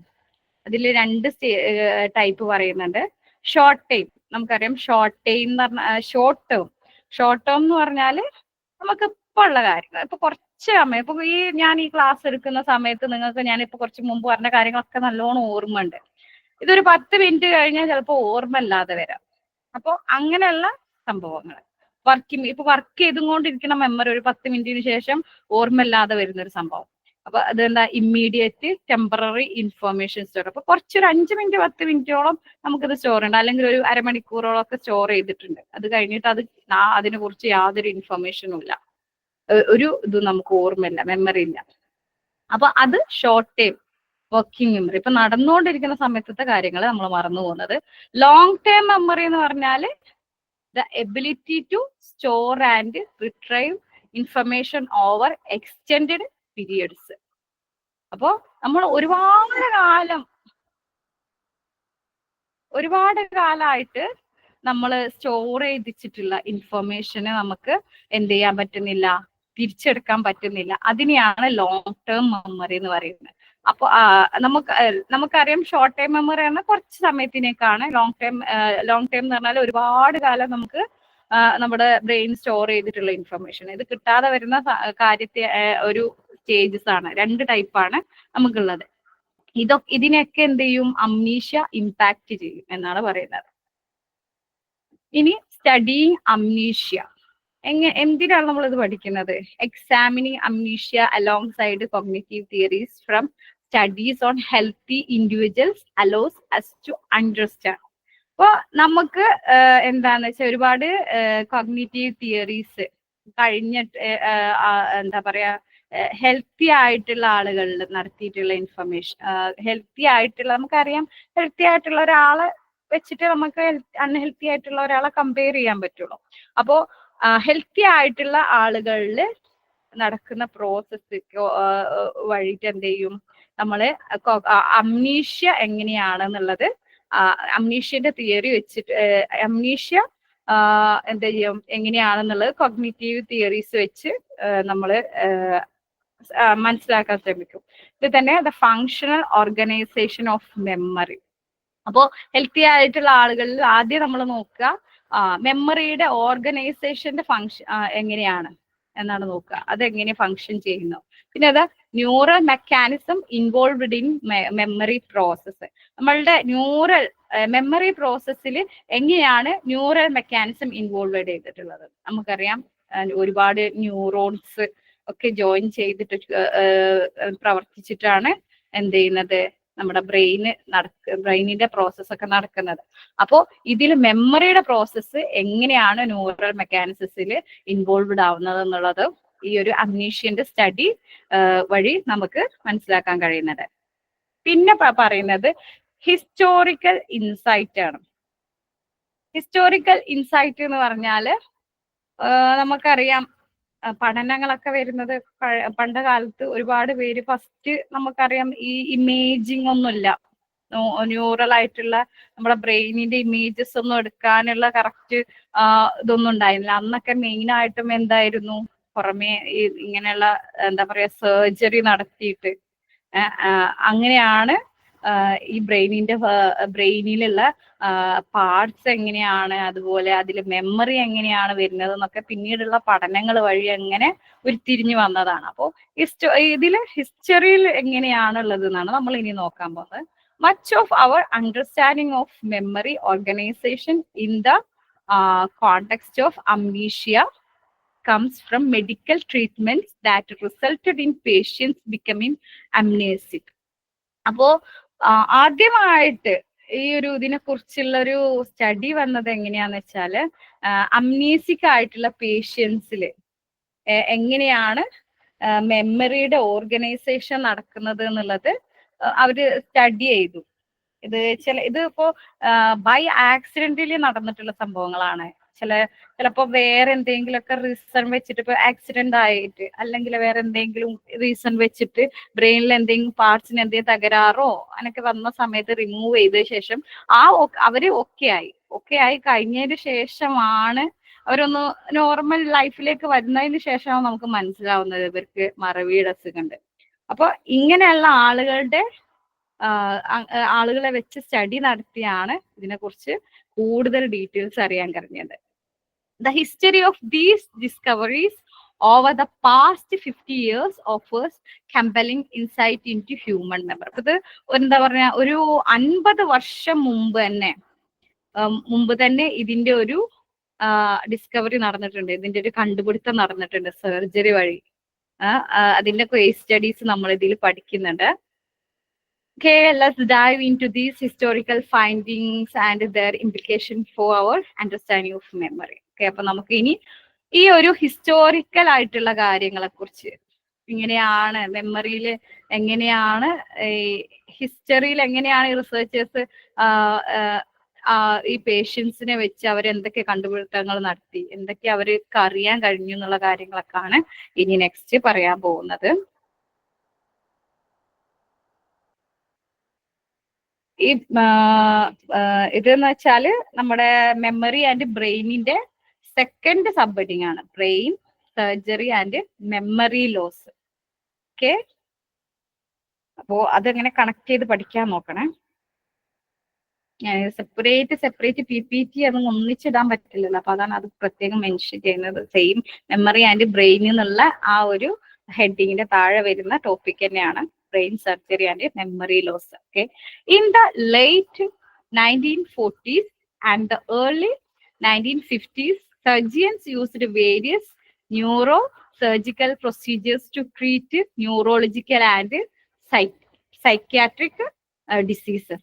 അപ്പോ എന്താന്ന് വെച്ചാൽ 1940കളിലും അതുപോലെ 1940കളുടെ അവസാനത്തിലും അതുപോലെ 1950കളുടെ ഫസ്റ്റിലും എന്താണ് സർജിയൻസ്, ഇപ്പോ സർജറി നടത്തുന്ന ഡോക്ടേഴ്സ് എന്താ ചെയ്തിരുന്നത്, അവര് യൂസ് ചെയ്തിരുന്നത് പല രീതിയിലുള്ള ന്യൂറോ സർജിക്കൽ പ്രൊസീജിയേഴ്സ് ആണ്. എന്തിനാണ് അങ്ങനെ യൂസ് ചെയ്തിരുന്നത്? അവര് ഈ സൈക്യാട്രിക് ആയിട്ടുള്ള ഡിസീസസ് അതുപോലെ ന്യൂറോളജിക്കൽ ആയിട്ടുള്ള ഡിസീസസ് ട്രീറ്റ് ചെയ്യാൻ വേണ്ടിയിട്ട് സർജൻസ് ഒരുപാട് ന്യൂറോ സർജിക്കൽ പ്രൊസീജിയേഴ്സ് നടത്തിയിരുന്നു. These included prefrontal lobotomy, corpus callosetomy, amygdalotomies and temporal lobe restriction. അപ്പോ ഇതൊക്കെ എന്താ ചെയ്താൽ ഇവരുടെ ഈ ഒരു സ്റ്റഡിയില് ഈ പാർട്സ് ഒക്കെ കുറച്ച് കഷ്ടപ്പെട്ട പാടാണ് ഇതൊക്കെ പഠിക്കാൻ.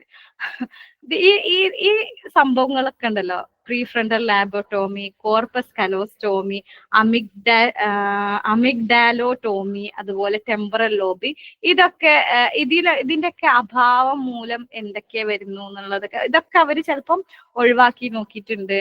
അതുപോലെ എടുത്തു മാറ്റി അതിന്റെ എന്താ പറയാ, അതില്ലാത്ത ബ്രെയിൻ അത് ഒഴിവാക്കുക, എന്തെങ്കിലുമൊക്കെ വെറുതെ ഒഴിവാക്കുന്നതല്ല, എന്തെങ്കിലുമൊക്കെ പ്രശ്നം വന്നിട്ട് ഒഴിവാക്കുക. അതിനുശേഷം അതിനെക്കുറിച്ചുള്ള സ്റ്റഡിയൊക്കെ നടന്ന് these surgeries inadvertently provided critical insights into the organization of human cognition. അപ്പൊ ഈ രീതിയിലുള്ള സർജറീസ് ഒക്കെ എന്താ ചെയ്തത്, ഹ്യൂമന്റെ കോഗ്നീഷനെ കുറിച്ചൊരു വ്യക്തമായിട്ടുള്ള അതിന്റെ ഒരു ഇമ്പോർട്ടൻസ് നമ്മൾക്ക് മനസ്സിലാക്കി തരാൻ ഇത്തരത്തിലുള്ള സർജറികൾ വഴി നമുക്ക് സാധിച്ചു. For example, the removal of the medial portion of the temporal lobe, including the hippocampal formation, was particularly relevant to the understanding memory. അപ്പോൾ ഇതൊരു കേസ് സ്റ്റഡിയിലേക്കാണ് പോകുന്നത്. ഫോർ എക്സാമ്പിൾ എന്ന് പറഞ്ഞാൽ നമുക്ക് ഇനി പഠിക്കാൻ 2 കേസ് സ്റ്റഡീസ് ഉണ്ട്. അതിൽ മെയിൻ ഇമ്പോർട്ടന്റ് ആയിട്ടുള്ള കേസ് സ്റ്റഡിയാണ് HMന്റെ സ്റ്റഡി, പിന്നെ ഒരു RB. ഈ 2 കേസ് സ്റ്റഡീസ് ഉണ്ട്. അപ്പോ ഈ കേസ് സ്റ്റഡീസിൽ ഇപ്പോ HMന്റെ ഇതിലാണ് തോന്നുന്നു മീഡിയൽ പോർഷൻ, ടെമ്പറൽ ലോബിന്റെ മീഡിയം പോർഷൻ റിമൂവ് ചെയ്തു. അത് ഹിപ്പോകാമ്പലും അതിൽ പെടും. അപ്പോ ഇതിന്റെ അഭാവം എങ്ങനെ മെമ്മറിയെ സ്വാധീനിച്ചു എന്നുള്ളതിന്റെ ഒരു വ്യക്തമായിട്ടുള്ള ധാരണ കിട്ടാൻ ആ ഒരു സ്റ്റഡീസ് നമ്മളെ ഹെൽപ്പ് ചെയ്തിട്ടുണ്ട്. These procedures highlighted the importance of different brain regions in cognitive functions and laid the foundation for modern neuroscience. അപ്പോൾ ഇങ്ങനെയുള്ള ഈ സ്റ്റഡീസും ഈ പ്രൊസീജിയേഴ്സും എന്താണ് കാരണമായത്, നമ്മുടെ ബ്രെയിനിന്റെ ഡിഫറെന്റ് റീജിയൻസ് കോഗ്നിറ്റീവ് ഫങ്ഷൻസിൽ എങ്ങനെയാണ്, അതുപോലെ ഈ എങ്ങനെയാണ് സ്വാധീനിക്കുന്നത്, എത്രമാത്രം ഇമ്പോർട്ടന്റ് ആണ്, അതുപോലെ ഇത് മോഡേൺ ന്യൂറോൺ സയൻസിന്റെ തന്നെ ഒരു ഫൗണ്ടേഷൻ ആയിട്ട് എങ്ങനെ മാറി എന്നുള്ളതൊക്കെ ഈ ഒരു സ്റ്റഡികൾ എടുത്തു വെച്ച് നോക്കുകയാണെങ്കിൽ നമുക്ക് മനസ്സിലാക്കാൻ കഴിയും. അപ്പോൾ മോഡേൺ ന്യൂറോൺ സയൻസിന്റെ ഒരു ഫൗണ്ടേഷൻ തന്നെയാണ് ഇത്തരത്തിലുള്ള സർജറീസ്, പണ്ട് നടത്തിയിട്ടുള്ള സർജറീസ് ആൻഡ് അതിന്റെ ആഫ്റ്റർ വന്നിട്ടുള്ള സ്റ്റഡികൾ. ഓക്കെ, ഇത്തരത്തിലുള്ള എന്താ പറയാ, ബ്രെയിനിന്റെ ഓരോ റീജിയൻസും എങ്ങനെയെല്ലാം മെമ്മറി അതുപോലെ മറ്റുള്ള കോഗ്നിറ്റീവ് ഫങ്ഷൻസിനെ റിലേറ്റ് ചെയ്തിട്ടുണ്ട് എന്നുള്ളത് മനസ്സിലാക്കാൻ ഇത്തരത്തിലുള്ള സർജറീസ് നമുക്ക് ഹെൽപ്പ് ചെയ്തിട്ടുണ്ട്. Okay, next. ഓക്കെ, ഇതിൽ തന്നെ വരുന്നതാണ് കേട്ടോ അത്. ഈ ബ്രെയിൻ സർജറി ആയ മെമ്മറി ലോസ് എന്നത് ഇതിൽ തന്നെ കുറച്ച് കാര്യങ്ങൾ പറയുന്നുണ്ട്. In 1953 neurosurgeon William Beecher Scoville reported on the removing parts of the brain medial temporal lobe to treat patients with epilepsy and schizophrenia. One of the significant findings was that removing these brain areas, especially the hippocampus on both sides, led to severe memory loss. This means patients couldn't remember everyday details like the layout of their home or the names of people they knew. അപ്പോൾ in 1953 neuro surgeon ആയിട്ടുള്ള William Beecher കോവിലെ തന്നെ ആവും name എന്ന് വിചാരിക്കുന്നത്. അദ്ദേഹത്തിന്റെ ഒരു surgery വഴി അദ്ദേഹം, ഇത് HMന്റെ കേസാണ് കേട്ടോ പറയുന്നത്, നമുക്ക് വിശദമായിട്ട് വരുന്നുണ്ട്, ഒന്ന് ഓർമ്മിപ്പിച്ചെന്നേ ഉള്ളൂ. 1953 HMന്റെ സർജറിയാണ് നടന്നിട്ട് ഒരു യങ്ങായിട്ടുള്ള ഒരു ആളായിരുന്നു. അപ്പോ അതിന് കൂടുതൽ ഡീറ്റെയിൽസ് ഞാൻ പറയാം. അപ്പോ ഈ അദ്ദേഹം റിപ്പോർട്ട് ചെയ്തത് അനുസരിച്ച് അദ്ദേഹത്തിന്റെ ഈ HMന്റെ ബ്രെയിനിന്റെ മീഡിയൽ ടെമ്പറൽ ലോബ് എന്ത് ചെയ്തു, അത് മാറ്റി. എന്തിനു വെച്ചാല് അയാൾക്ക് എപ്പിലെപ്സിയും അതുപോലെ സ്കീസോഫ്രീനിയയും വന്നിരുന്നു. എപ്പിലെപ്സി എന്ന് പറഞ്ഞാൽ എനിക്ക് തോന്നുന്നു ഈ അപസ്മാരം ഒക്കെയാണ്. സ്കീസോഫ്രീനിയ പിന്നെ നമുക്കറിയാം ഒരു സൈക്കോളജിക്കൽ ഡിസോർഡർ ആണ്. ഇത് കാരണം അയാൾക്ക് കണ്ടിന്യൂസ് ആയിട്ട് ഇത് വരികയാണ്, പക്ഷാഘാതങ്ങളൊക്കെ വന്നിട്ട് അപ്പോ ഇത് അദ്ദേഹത്തിന്റെ ഈ ബ്രെയിനിലുള്ള മീഡിയൽ ടെമ്പറൽ ലോബ് ഒഴിവാക്കി അതിന്റെ സറൗണ്ടിങ്സും കുറച്ച് ഭാഗങ്ങൾ അത് നമ്മൾ കറക്റ്റ് ആയിട്ട് പഠിക്കും. അതിൽ തന്നെ പറയുന്നുണ്ട് one of the insignificant findings was that remove these brain areas. അപ്പോ മീഡിയൽ ടെമ്പറൽ ലോബിൽ വരുന്ന ഏതൊക്കെയാണ്? എസ്പെഷ്യലി ദ ഹിപ്പോ ക്യാമ്പസും അതുപോലെ both Hippo campus on both sides, രണ്ട് സൈഡിലുള്ള ഹിപ്പോ ക്യാമ്പസും പിന്നെ ഇത് റിമൂവ് ചെയ്തു. പിന്നെ അതിൽ വേറെയും കുറച്ച് ഭാഗങ്ങളുണ്ട്, നമ്മൾ പറയും. അത് എന്ത് ചെയ്തു? സിവിയർ ആയിട്ടുള്ള മെമ്മറി ലോസിലേക്ക് ഇത് ലീഡ് ചെയ്തു ഈ ഒരു surgery. This means patient couldn't remember everyday details. അതുവഴി അയാൾക്ക് എന്ത് ചെയ്യാൻ പറ്റുന്നില്ല? ദിവസേനയുള്ള കാര്യങ്ങള് അയാൾക്ക് മെമ്മറൈസ് ചെയ്യാൻ കഴിയുന്നുണ്ടായില്ല. Like the layout of their home, അദ്ദേഹത്തിന്റെ വീട്ടിലേക്കുള്ള വഴി, the names of people they knew, അദ്ദേഹത്തിന് അറിയാവുന്ന ആളുകളുടെ പേര്, ആൾ കണ്ടുമുട്ടുന്ന ആളുകളുടെ പേര് വരെ അദ്ദേഹത്തിന് അറിയില്ലായിരുന്നു, ഓർമ്മിച്ചെടുക്കാൻ കഴിയുന്നുണ്ടായിരുന്നില്ല. Then psychologist Brenda Milner found that the amount of memory loss depended on how much of the medial temporal lobe was removed. അപ്പോ സൈക്കോളജിസ്റ്റ് ബെൻഡ്ര മിൽഡറിന്റെ സ്റ്റഡിയിൽ ദാറ്റ് എന്താ പറയുന്നത്, അവര് കണ്ടു എന്താണ് മെമ്മറി ലോസ് ഡിപ്പെൻഡ് ചെയ്യുന്നത് എങ്ങനെയാണ്, എത്രമാത്രം മീഡിയൽ ടെമ്പറൽ ലോബ്. മീഡിയൽ ടെമ്പറൽ ലോബ് എന്ന് പറഞ്ഞാൽ ഇത്രയും, ആ വീഡിയോ കണ്ടവർക്ക് മനസ്സിലാവും കേട്ടോ. മീഡിയൽ ടെമ്പറൽ ലോബ് എന്ന് പറഞ്ഞാൽ എത്രമാത്രം ഭാഗം ഉണ്ടാവും. അതിൽ കുറച്ച് കാര്യങ്ങൾ വരുന്നുണ്ട്, എനിക്ക് കറക്റ്റ് അത് ഒന്ന് റെഫർ ചെയ്യാൻ പറ്റിയിട്ടില്ല, ടൈം കിട്ടിയിട്ടില്ലായിരുന്നു.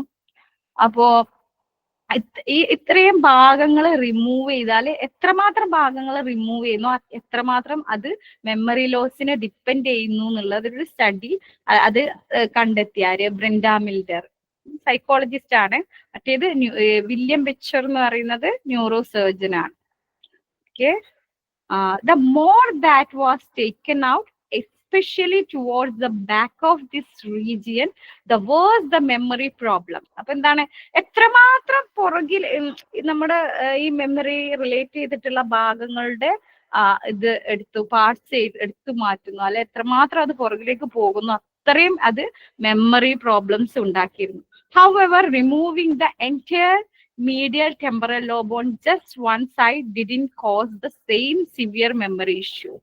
ഇപ്പോ നമ്മളിപ്പോ ഒരാളിൽ നിന്ന് എന്താ വെച്ചാ നമ്മള് ടെമ്പറൽ ലോബ്, ഒരു എന്റയർ മീഡിയൽ ടെമ്പറൽ ലോബ് നമ്മൾ എന്ത് ചെയ്യുന്നു, സർജൻസ് റിമൂവ് ചെയ്യുന്നു.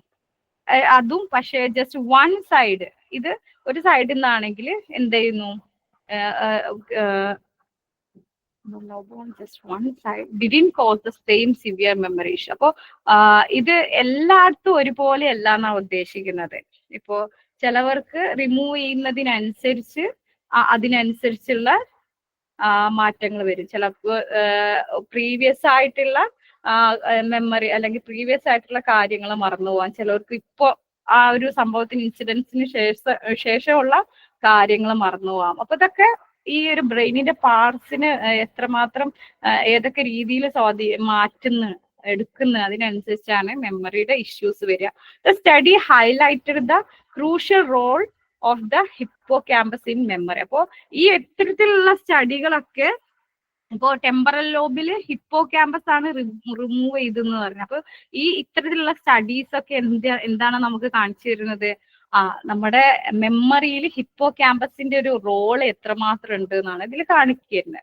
This research was essential in understanding how different parts of the brain affect memory and how damaging these areas can lead to significant memory impairments. അപ്പോ ഇത്തരത്തിലുള്ള സ്റ്റഡികളൊക്കെ എന്താ പറയാ നമുക്ക് വളരെ പ്രധാനമാണ്. എങ്ങനെയാണ് നമ്മളെ ബ്രെയിനിന്റെ പാർട്സ് നമ്മളുടെ മെമ്മറിയെ അഫക്റ്റ് ചെയ്യുന്നത്, അത് എങ്ങനെയാണ് ഇതിന്റെയൊക്കെ ഡാമേജിങ്, ഈ ഏരിയയുടെ ഒക്കെ ഡാമേജ് നമ്മുടെ മെമ്മറിയെ എങ്ങനെയൊക്കെ തകരാറാക്കില്ലെന്നൊക്കെ നമുക്ക് മനസ്സിലാക്കാൻ ഈ ഒരു എന്താ പറയാ സർജറീസ് ഉപകാരപ്പെടുന്നുണ്ട് എന്നാണ് പറയുന്നത്. അപ്പൊ ഇതാണ് നമ്മുടെ ടെക്സ്റ്റിൽ കൊടുത്തിട്ടുള്ള മെമ്മറിയുടെ ഒരു മെമ്മറി അല്ല ബ്രെയിനിന്റെ ഒരു ഇത്. ഒരു എന്താ പറയണ മീഡിയൽ വ്യൂ ഓഫ് ഹ്യൂമൻ ബ്രെയിൻ ആണ്. നടുകെയുള്ള ഒരു ഛേദിച്ച ഭാഗം. ബ്രെയിൻ നമുക്കറിയാം 2 പാർട്ട് ഇങ്ങനെ നിൽക്കുക. അപ്പൊ അതിന്റെ നടുക്കെയുള്ള ഒരു ഛേദത്തിന്റെ ഒരു ഇതാണ് പറയുന്നത്, ഇത് കാണിക്കില്ല. അപ്പൊ ഇതിൽ കുറച്ച് ഭാഗങ്ങളുണ്ട്. ഇതൊക്കെ എങ്ങനെയാണോ എന്ന് നോക്കാം. ഞാൻ ഈ ഭാഗം നോക്കിയിട്ടില്ല. ഇൻഷാ അല്ലാഹ് നമുക്ക് നോക്കാം. നാളെ ഞാൻ മാക്സിമം ട്രൈ ചെയ്യാം, ടൈം കിട്ടുകയാണെന്നുണ്ടെങ്കിൽ. ഇപ്പൊ ഈ ഹിപ്പോ ക്യാമ്പസ് എന്ന് പറയുന്നത് നമ്മൾ റിമൂവ് ചെയ്ത മീഡിയൽ ടെമ്പറൽ ലോബ് എന്ന് പറയുന്ന ഹിപ്പോ ക്യാമ്പസ് ഒക്കെ വരുന്നത് ഈ ഒരു ഭാഗമാണ്. അപ്പൊ HMന്റെ കേസിൽ ഈ ഒരു ഭാഗത്താണ് അത് റിമൂവ് ചെയ്തെന്ന് പറയുന്നത് കേട്ടോ. അപ്പൊ നെക്സ്റ്റ് നമ്മൾ നോക്കാൻ പോകുന്നത് HMന്റെ കേസാണ്. അപ്പൊ അതും കൂടി പറഞ്ഞിട്ട് നമുക്ക് പിന്നെ ബാക്കി നാളെ എടുക്കാം. ഓക്കെ, അപ്പൊ ഇത്രയുള്ള കാര്യങ്ങൾ മനസ്സിലായോ?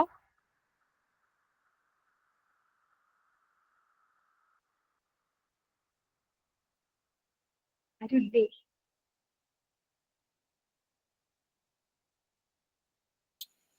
മനസ്സിലായി.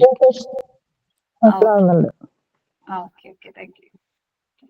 അപ്പൊ നമുക്ക് ഇനി പോകുന്നത് ഇപ്പൊ ഈ ഒരു ഭാഗം, ഇതിപ്പോ ബ്രെയിനിന്റെ പല ഭാഗങ്ങളാണ്. അപ്പൊ ഈ ഒരു ഭാഗമാണ് നമ്മളിപ്പോ കേസ് സ്റ്റഡി. ഈ ഒരു ഭാഗമാണ് മെയിൻ ആയിട്ട് മെമ്മറിനെ റിലീറ്റ് ചെയ്യുന്നത് പറയുന്നത്. ഇപ്പൊ ഹിപ്പോ ക്യാമ്പസ്, അമിഗ്ഡാല എന്നൊക്കെ പറയുന്ന ഭാഗങ്ങൾ, ഈ ഭാഗമാണ് മെയിൻ ആയിട്ടും ഈ ഒരു മെമ്മറിയുടെ കേസ്. അപ്പൊ ഈ ഒരു ഭാഗമൊക്കെയാണ് റിമൂവ് ചെയ്യുന്നത്. അതിനെ കുറിച്ച് നമുക്ക് നോക്കാം.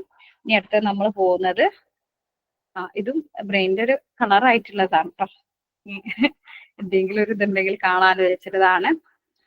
എവിടെ? ഹിപ്പോ ക്യാമ്പസ് ഇതിൽ കാണുന്നില്ലേ? Medulla oblongata, pons, like hypothalamus, ഈ ഒരു ഭാഗമാണ് വരുന്നത്. നമ്മൾ പറഞ്ഞ മീഡിയൽ ടെമ്പറൽ ലോബ് എന്നാണ്. മീഡിയൽ ടെമ്പറൽ ലോബ് പറയുന്ന ഈ ഒരു ഏരിയ ആണ് വരുന്നത് കേട്ടോ. Okay, next the case history of patient HM ആണ്. HMന്റെ കേസ് ഹിസ്റ്ററി ആണെന്ന് നോക്കാൻ പോകുന്നത്. ഞാൻ കുറച്ച് പറഞ്ഞ് നിങ്ങൾക്ക് മനസ്സിലായിട്ടുണ്ടാവുന്നതായിരിക്കാം. അപ്പൊ കുറച്ചുകൂടെ ചുരുക്കി പറയാണ്. Okay, HM was a young man with very severe epilepsy who didn't respond well to medications. അപ്പോൾ ഈ HMന് എന്താണ് സിവിയർ ആയിട്ടുള്ള എപ്പിലെപ്സി ഉണ്ടായിരുന്നു. ബോധക്ഷയം, എന്താ പറയുക, ഷീസോഫ്രീനിയ, അതുപോലെ ഷീസോഫ്രീനിയ ഇതിൽ മെൻഷൻ ചെയ്യുന്നില്ല. എപ്പിലെപ്സി ആണ് ഇതിൽ പറയുന്നത്. ലൈക്ക് എന്താണ് അപ്പൊ അതിന് പറയാ, അപസ്മാരം. അപ്പൊ ഇത് ബോധക്ഷയം വരിക, എന്താ പറയാ, കണ്ടിന്യൂസ്ഡ് ആയിട്ടുള്ള എന്താ പറയാ പക്ഷാഘാതങ്ങൾ, ഷീസേഴ്സ് ആണ് വരുന്നത്. ഇതിൽ പറയുന്നുണ്ട് തോന്നുന്നു, ഷീസേഴ്സ് കണ്ടിന്യൂസ് ആയിട്ട് ഈ ഷീസേഴ്സ് വരിക, പക്ഷാഘാതങ്ങൾ വരിക. അതുവഴി അദ്ദേഹത്തിന് എന്താണ് മെഡിക്കേഷനോടൊന്നും കറക്റ്റ് ആയിട്ട് റെസ്പോണ്ട് ചെയ്യാതെ വന്നു. ആ സമയത്താണ് ഡോക്ടേഴ്സ് സജസ്റ്റ് ചെയ്തത് surgery. As his condition worsened, he decided to undergo a new and drastic surgery. അപ്പോൾ അത് കാരണമാണ് എന്ത് ചെയ്ത്, ഇത്രയും ഈ മെഡിക്കേഷനോടൊന്നും സപ്പോർട്ട് ചെയ്യാത്തത് കൊണ്ടാണ് അദ്ദേഹത്തിന് എന്ത് ചെയ്തത്, സർജറിക്ക് വിധേയമാക്കിയത്.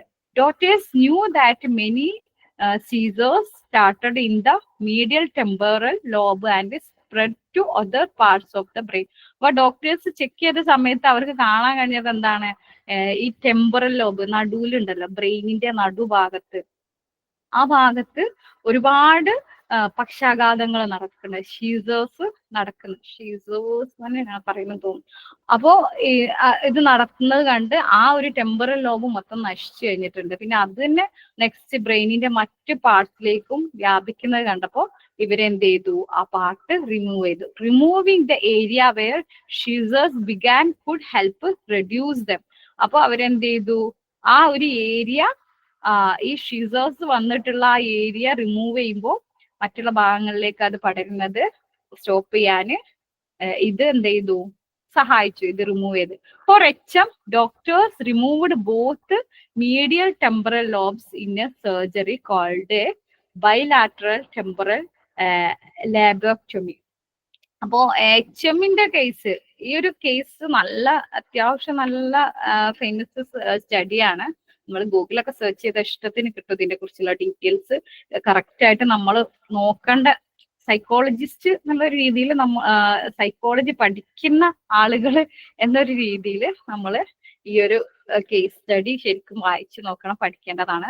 ഞങ്ങൾക്ക് ഡിഗ്രിയിൽ ഉണ്ടായിരുന്നു കേട്ടോ അത് ട്യൂട്ടോറിയലും ഉണ്ടായിരുന്നു. അപ്പൊ ഇതിനെ കുറിച്ച് കൂടുതൽ ഇങ്ങനെ ഇൻവെസ്റ്റിഗേറ്റ് ചെയ്ത് പോകാനൊക്കെ അത് ഹെൽപ്പ് ചെയ്തിട്ടുണ്ടായിരുന്നു. അപ്പോ HMന്റെ കേസിൽ എന്താണെന്ന് വെച്ചാല് ഡോക്ടേഴ്സ് അദ്ദേഹത്തിന്റെ രണ്ട് ഭാഗത്തെ നമുക്കറിയാം ബ്രെയിന് ബോത്ത് സൈഡ് ഒരേപോലെയാണ്, രണ്ട് സൈഡും അതിന്റെ ഒരു നടു ഛേദിച്ചിട്ടുള്ള ഒരു ഭാഗമാണ് നമ്മൾ കണ്ടത്. അപ്പോ ഈ നടുവിലുള്ള രണ്ട് സൈഡിലെയും മീഡിയൽ ടെമ്പറൽ ലോബ്സ് എന്ത് ചെയ്തു, റിമൂവ് ചെയ്തു. അപ്പൊ എന്ത് ചെയ്തു, ഈ ഒരു അങ്ങനെ ഈ റിമൂവ് ചെയ്ത ഈ സർജറിനെയാണ് ബൈലാറ്ററൽ ടെമ്പറൽ ലോബെക്ടമി എന്ന് പറയുന്നത്. ബൈലാറ്ററൽ എന്ന് പറഞ്ഞാൽ നമുക്കറിയാം ബൈ എന്ന് പറഞ്ഞാൽ രണ്ട്, അപ്പോ ബൈലാറ്ററൽ ടെമ്പറൽ ലോബെക്ടമി എന്ന് പറയുന്നത്. This surgery aimed to stop his severe seizures and helped scientists learn a lot about the brain and its role in memory. അപ്പൊ ഈ ഒരു സർജറി എന്ത് ചെയ്തു, അദ്ദേഹത്തിന്റെ ഷീസേഴ്സ് കുറച്ചു, ഇത് ഇല്ലാതാക്കി, ഏകദേശം അതിന് ക്യൂറായി. പക്ഷേങ്കിൽ ഈ ഒരു തന്നെ പിന്നീട് എന്ത് ചെയ്തു, ബ്രെയിനിലെ മെമ്മറിനെ കുറിച്ച് പഠിക്കാനും പിന്നീട് അത് സയന്റിസ്റ്റിനെ വളരെയധികം സഹായിച്ചു എന്നാണ് പറയുന്നത്. അപ്പൊ നോക്കുക, ഇവിടെ ഞാനൊരു പിക്ചർ കൊടുത്തിട്ടുണ്ട്. ഇത് നോർമൽ ബ്രെയിൻ ആണ്. ബ്രെയിനിൽ നമുക്ക് കാണാം ഹിപ്പോ ക്യാമ്പസ് ഇവിടെയാ വരുന്നത്. ഓക്കെ, മീഡിയൽ ടെമ്പറൽ ലോബാണ്. അതിൽ എന്താ ചെയ്തിട്ടുണ്ട്, ഇപ്പുറത്ത് HMന്റെ ബ്രെയിൻ ഉണ്ട്. HMന്റെ ബ്രെയിനിൽ ഇത് കണ്ടോ, ഹിപ്പോ ക്യാമ്പസ് റിമൂവ് ചെയ്തിട്ടുണ്ട്. അപ്പൊ ഇത്രയും പോർഷൻസ് ആണ് എന്ത് ചെയ്യുന്നത്, ഒരു ഹെൽത്തി ആയിട്ടുള്ള ആളുടെ ബ്രെയിൻ ഇങ്ങനെയാണെങ്കിൽ HMന്റെ ബ്രെയിൻ ഇങ്ങനെയാണ്. അപ്പോ ഇത് വെച്ചിട്ട് നമുക്കറിയാം ഏതൊക്കെ പാർട്ടാണ് റിമൂവ് ചെയ്തിട്ടുള്ളത്. ഇതൊരു റെഫറൻസ് ആയിട്ട് എടുക്കാം. Following his surgery, HM's epilepsy did improve significantly. അപ്പോൾ ഈ ഒരു സർജറി വഴി HMന്റെ എപ്പിലെപ്സി എന്നുള്ള ആ ഒരു അവസ്ഥ ഒരുപാട് മെച്ചപ്പെട്ടിട്ടുണ്ട്. The operation was a success in reducing his seizures. അപ്പോൾ ആ ഒരു ഓപ്പറേഷൻ വഴി അദ്ദേഹത്തിന്റെ ആ പക്ഷാഘാതങ്ങൾ, ഇടക്കിടക്ക് ബോധക്ഷയം വരുന്നതും ഇതൊക്കെ കണ്ടിന്യൂസ് ആയിട്ടുള്ള ഈ ബോധക്ഷയങ്ങളും പിന്നെ ബ്രീത്തിന്റെ പ്രശ്നങ്ങളും ഇതൊക്കെ വരുന്നത് എന്ത് ചെയ്തു, ക്യൂർ ആൻ ഈ ഒരു ഓപ്പറേഷൻ സഹായിച്ചു. However, it soon became clear that HM had a severe memory problems. പക്ഷെങ്കിൽ ഇത് എന്താണ്, നമ്മുടെ ടെക്സ്റ്റില് സ്റ്റഡി മെറ്റീരിയല് അതിന് ഡീറ്റെയിൽ ആയിട്ട് കൊടുത്തിട്ടുണ്ട് കേട്ടോ.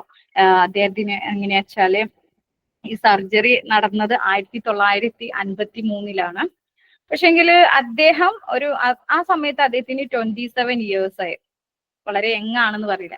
അപ്പൊ 27 വയസ്സുള്ള ഈ ഒരു HMന് പിന്നെ 1955 ആയ സമയത്ത് 29 വയസ്സായിരുന്നു. പക്ഷെ അദ്ദേഹം എന്താ ചെയ്തത്, അദ്ദേഹം അയാളുടെ വയസ്സ് അപ്പോഴും 27 എന്നാ പറഞ്ഞിരുന്നത്. 29 2 വർഷത്തോളം ആയിട്ടും അദ്ദേഹത്തിന്റെ വയസ്സ് അപ്പോഴും ജീവിച്ചിരുന്നത് 1953 വയസ്സ് 27 ആയിട്ടാണ് കൺസിഡർ ചെയ്തിരുന്നത്. അപ്പൊ അദ്ദേഹത്തിന് എന്തായി, ഈ ഒരു സർജറിക്ക് ശേഷം ഉള്ള ഇൻസിഡൻസ് ഓർമ്മയില്ലാതെ കുറച്ച് സമയത്തിനാള് നമ്മള് ഗജ്നി മൂവിയൊക്കെ കണ്ടിട്ടുള്ളവർക്ക് അറിയാം.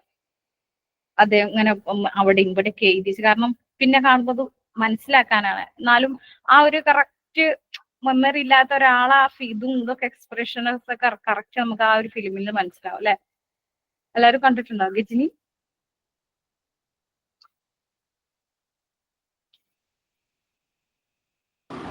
ഏത് ഫിലിമാ? ഗജ്നി ഇല്ലേ, തമിഴ് വിക്രമിന്റെ അല്ലേ? സൂര്യ ഗജനി.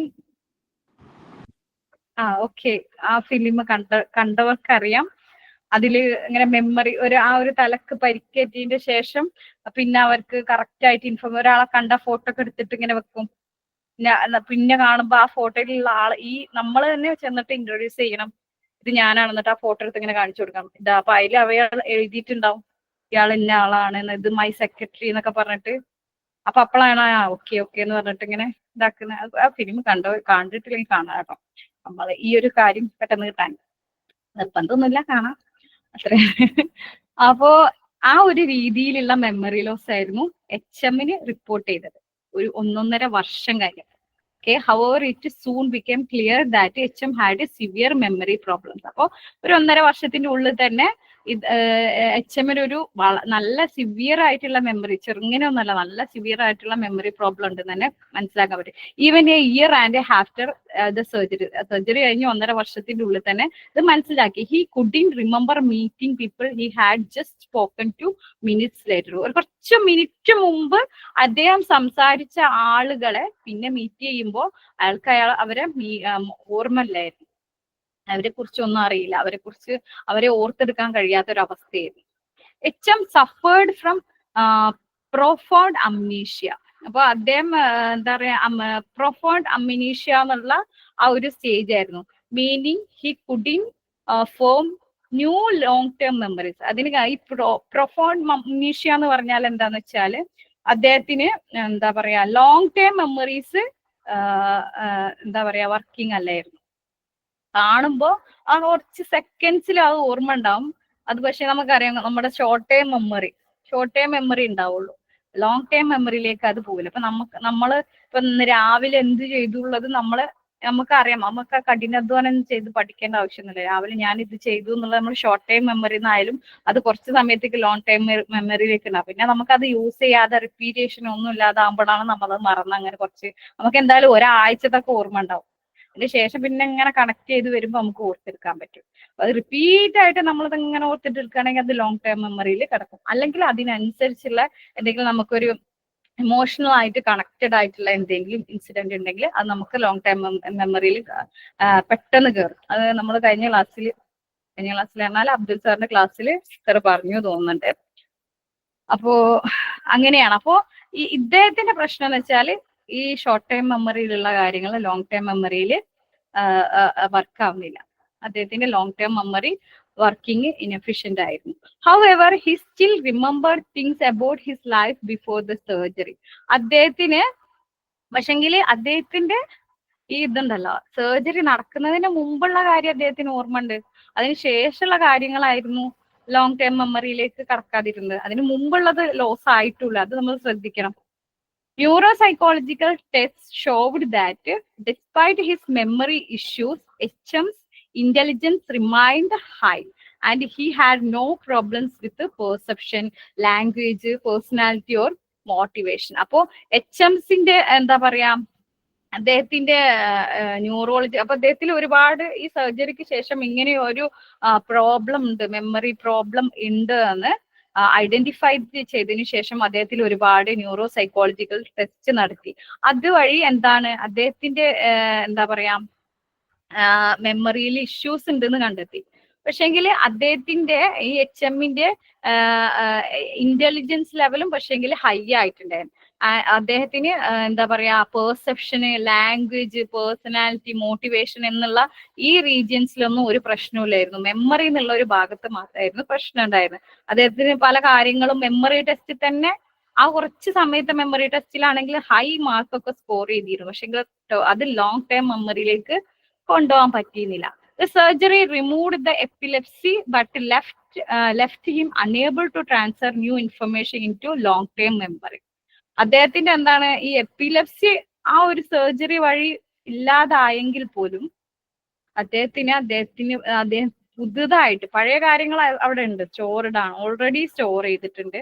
പക്ഷെ പുതിയ കാര്യങ്ങൾ എന്ത് ചെയ്യാൻ പറ്റുന്നില്ല, ലോങ് ടൈം മെമ്മറിയിലേക്ക് കൊണ്ടുപോകാൻ പറ്റിയിരുന്നില്ല. അപ്പോൾ അദ്ദേഹത്തിന് അത് ഷോർട്ട് ടൈം മെമ്മറിയിൽ നിന്ന് ലോങ് ടൈം മെമ്മറിയിലേക്ക് ട്രാൻസ്ഫർ ചെയ്യാൻ പറ്റിയിരുന്നില്ല. Highlight the critical role of the medial temporal lobe in memory formation. അതന്നെ ഇത് ഞാനവിടെ ഫുൾ സ്റ്റോപ്പ് ആണ് വിചാരിച്ചു. അത് അദ്ദേഹത്തിന്റെ ലോങ് ടൈം മെമ്മറിയിലേക്ക് കൊണ്ടുപോകാൻ പറ്റില്ല. പക്ഷെങ്കിൽ അദ്ദേഹത്തിന്റെ ഈ ഇത് വഴി എന്താന്ന് വെച്ചാല് ഈ ഒരു മീഡിയൽ ടെമ്പറൽ ലോബ് മെമ്മറി ഫോർമേഷനിൽ എത്രമാത്രം ഇമ്പോർട്ടന്റ് ആണ് എന്നുള്ളത് ഈ ഒരു എന്താ പറയാ സ്റ്റഡിയിൽ ഇതുവഴി, ഈ സർജറി വഴി മനസ്സിലാക്കാൻ സാധിച്ചു എന്നാണ് പറയുന്നത്. ഇതാണ് ഓവറോൾ നമ്മളുടെ ബ്രെയിൻ, നമ്മളുടെ എക്സിലുള്ളതാണ്. അതന്നെ major areas of the brain, നമ്മളെ ബ്രെയിനിന്റെ മേജർ ഏരിയസ് ആണ് ഇത്. ഫ്രണ്ടൽ ലോബ്, പിന്നെ സെൻസറി മോട്ടോർ ഏരിയ ആണ്, സെൻസറി മോട്ടോർ നമ്മള് എന്താ പറയാ, സെൻസറി മോട്ടോർ എന്ന് പറഞ്ഞാല് നമ്മൾക്ക് വരുന്ന സെൻസേഷൻസ് ഏതൊക്കെയാണെന്നുള്ള ഐഡന്റിഫൈ ചെയ്യാനുള്ള ഒരു ഏരിയ. പിന്നെ പാരിയേറ്റൽ ലോബാണ് ഇത്. പിന്നെ ഇവിടെയാണ് വിഷ്വൽസിന്റെ ഇത് വരുന്നത്. ഇവിടെ വിഷ്വൽ അസോസിയേഷൻ വരുന്നുണ്ട്, ഓഡിറ്ററി അസോസിയേഷൻ ഇവിടെ വരുന്നുണ്ട്, ഇവിടെ ഓഡിറ്ററി ആണ്. പിന്നെ ഇതാണ് ടെമ്പറൽ ലോബ്. പിന്നെ Broca's area left hemisphere. Left ഹെമിസ്ഫിയറിലെ ബ്രോക്കാസ്റ്റ് ഏരിയ ആണ് ഇത്. പിന്നെ പ്രീ ഫ്രണ്ടൽ ഏരിയ ആണ്. അപ്പോ ബ്രെയിനിനെ പല പാർട്ടായിട്ട് ഡിവൈഡ് ചെയ്തിട്ടുണ്ട്. അതിന്റെ ഒരു ഡിവൈഡ് ചെയ്തിട്ടുള്ള ഏകദേശ രൂപമാണ് ഇത്. ജസ്റ്റ് നോക്കി മനസ്സിലാക്കട്ടോ. ഓക്കെ, അപ്പോ ഇത്ര നോക്കിയാൽ പോരെ, ബാക്കി നമുക്ക് പിന്നെ നോക്കിയാൽ പോരെ. സമയം ഒത്തിരിയായി, 10:18. ഓക്കെ.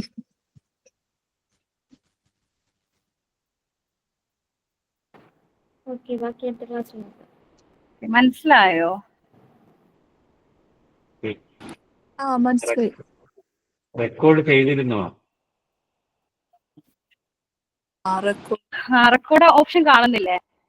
ഇപ്പോഴേ, കാരണം എന്താണെന്ന് ഞാൻ നോക്കുന്ന സമയത്ത് ഒരിക്കലും റെക്കോർഡിംഗ് ഓൺ അല്ലായിരുന്നു. അതിന്റെ ഇടയ്ക്ക് ചിലപ്പോൾ പോയതായിരിക്കും. അപ്പൊ പിന്നെ ഞാൻ റെക്കോർഡ് ചെയ്തു.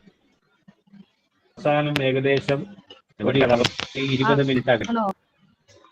പക്ഷെ ആണോ? ഫസ്റ്റ് ഒന്നും ഇല്ലേ? സ്റ്റോപ്പ് ചെയ്യാവോ റെക്കോർഡിങ്? ഇപ്പൊ ഞാൻ സ്റ്റോപ്പ് ചെയ്താ സംസാരിച്ചത്. ഇപ്പാണ് സ്റ്റോപ്പ് ചെയ്തത്. ഓ, സ്റ്റിൽ ഓൺ ആണല്ലോ. അല്ലല്ലോ, അത് റെക്കോർഡ് ഇപ്പൊ ഓഫാണ്. റെക്കോർഡിംഗ് സൈൻ കാണുന്നുണ്ട് മുകളില്. ഇപ്പൊ അല്ല, സൈൻ ചെയ്തു. ഇപ്പൊ റെക്കോർഡ് ആണ്, ഇപ്പൊ ഓഫാണ്. ആണല്ലേ? സൈൻ അതിന്റെ അകത്ത് റെക്കോർഡിംഗ് ഞെക്കാനാണ്. പക്ഷെ അവിടെ നമ്മൾ വെച്ചാൽ എഴുതി കാണിക്കും കോൾ ഈസ് ബീങ് റെക്കോർഡ് ആയിരുന്നു. പിന്നെ അല്ലെങ്കിൽ റെക്കോർഡിംഗ് ചിലപ്പോൾ റെക്കോർഡ് ആവുന്നുണ്ടാവാം. ഇവിടെ കോൾ ഈസ് ബീങ് റെക്കോർഡ് എന്ന് കാണുന്നുണ്ട്. അപ്പൊ അത് ഇനിയപ്പോ തൽക്കാലം അത് ഓഫ് ആയിക്കും.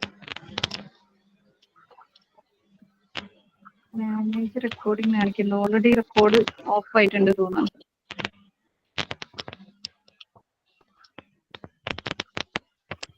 സ്റ്റോപ്പ് ആയിട്ട് അല്ല, സ്റ്റോപ്പ് റെക്കോർഡിംഗ് കാണിക്കുന്നത്.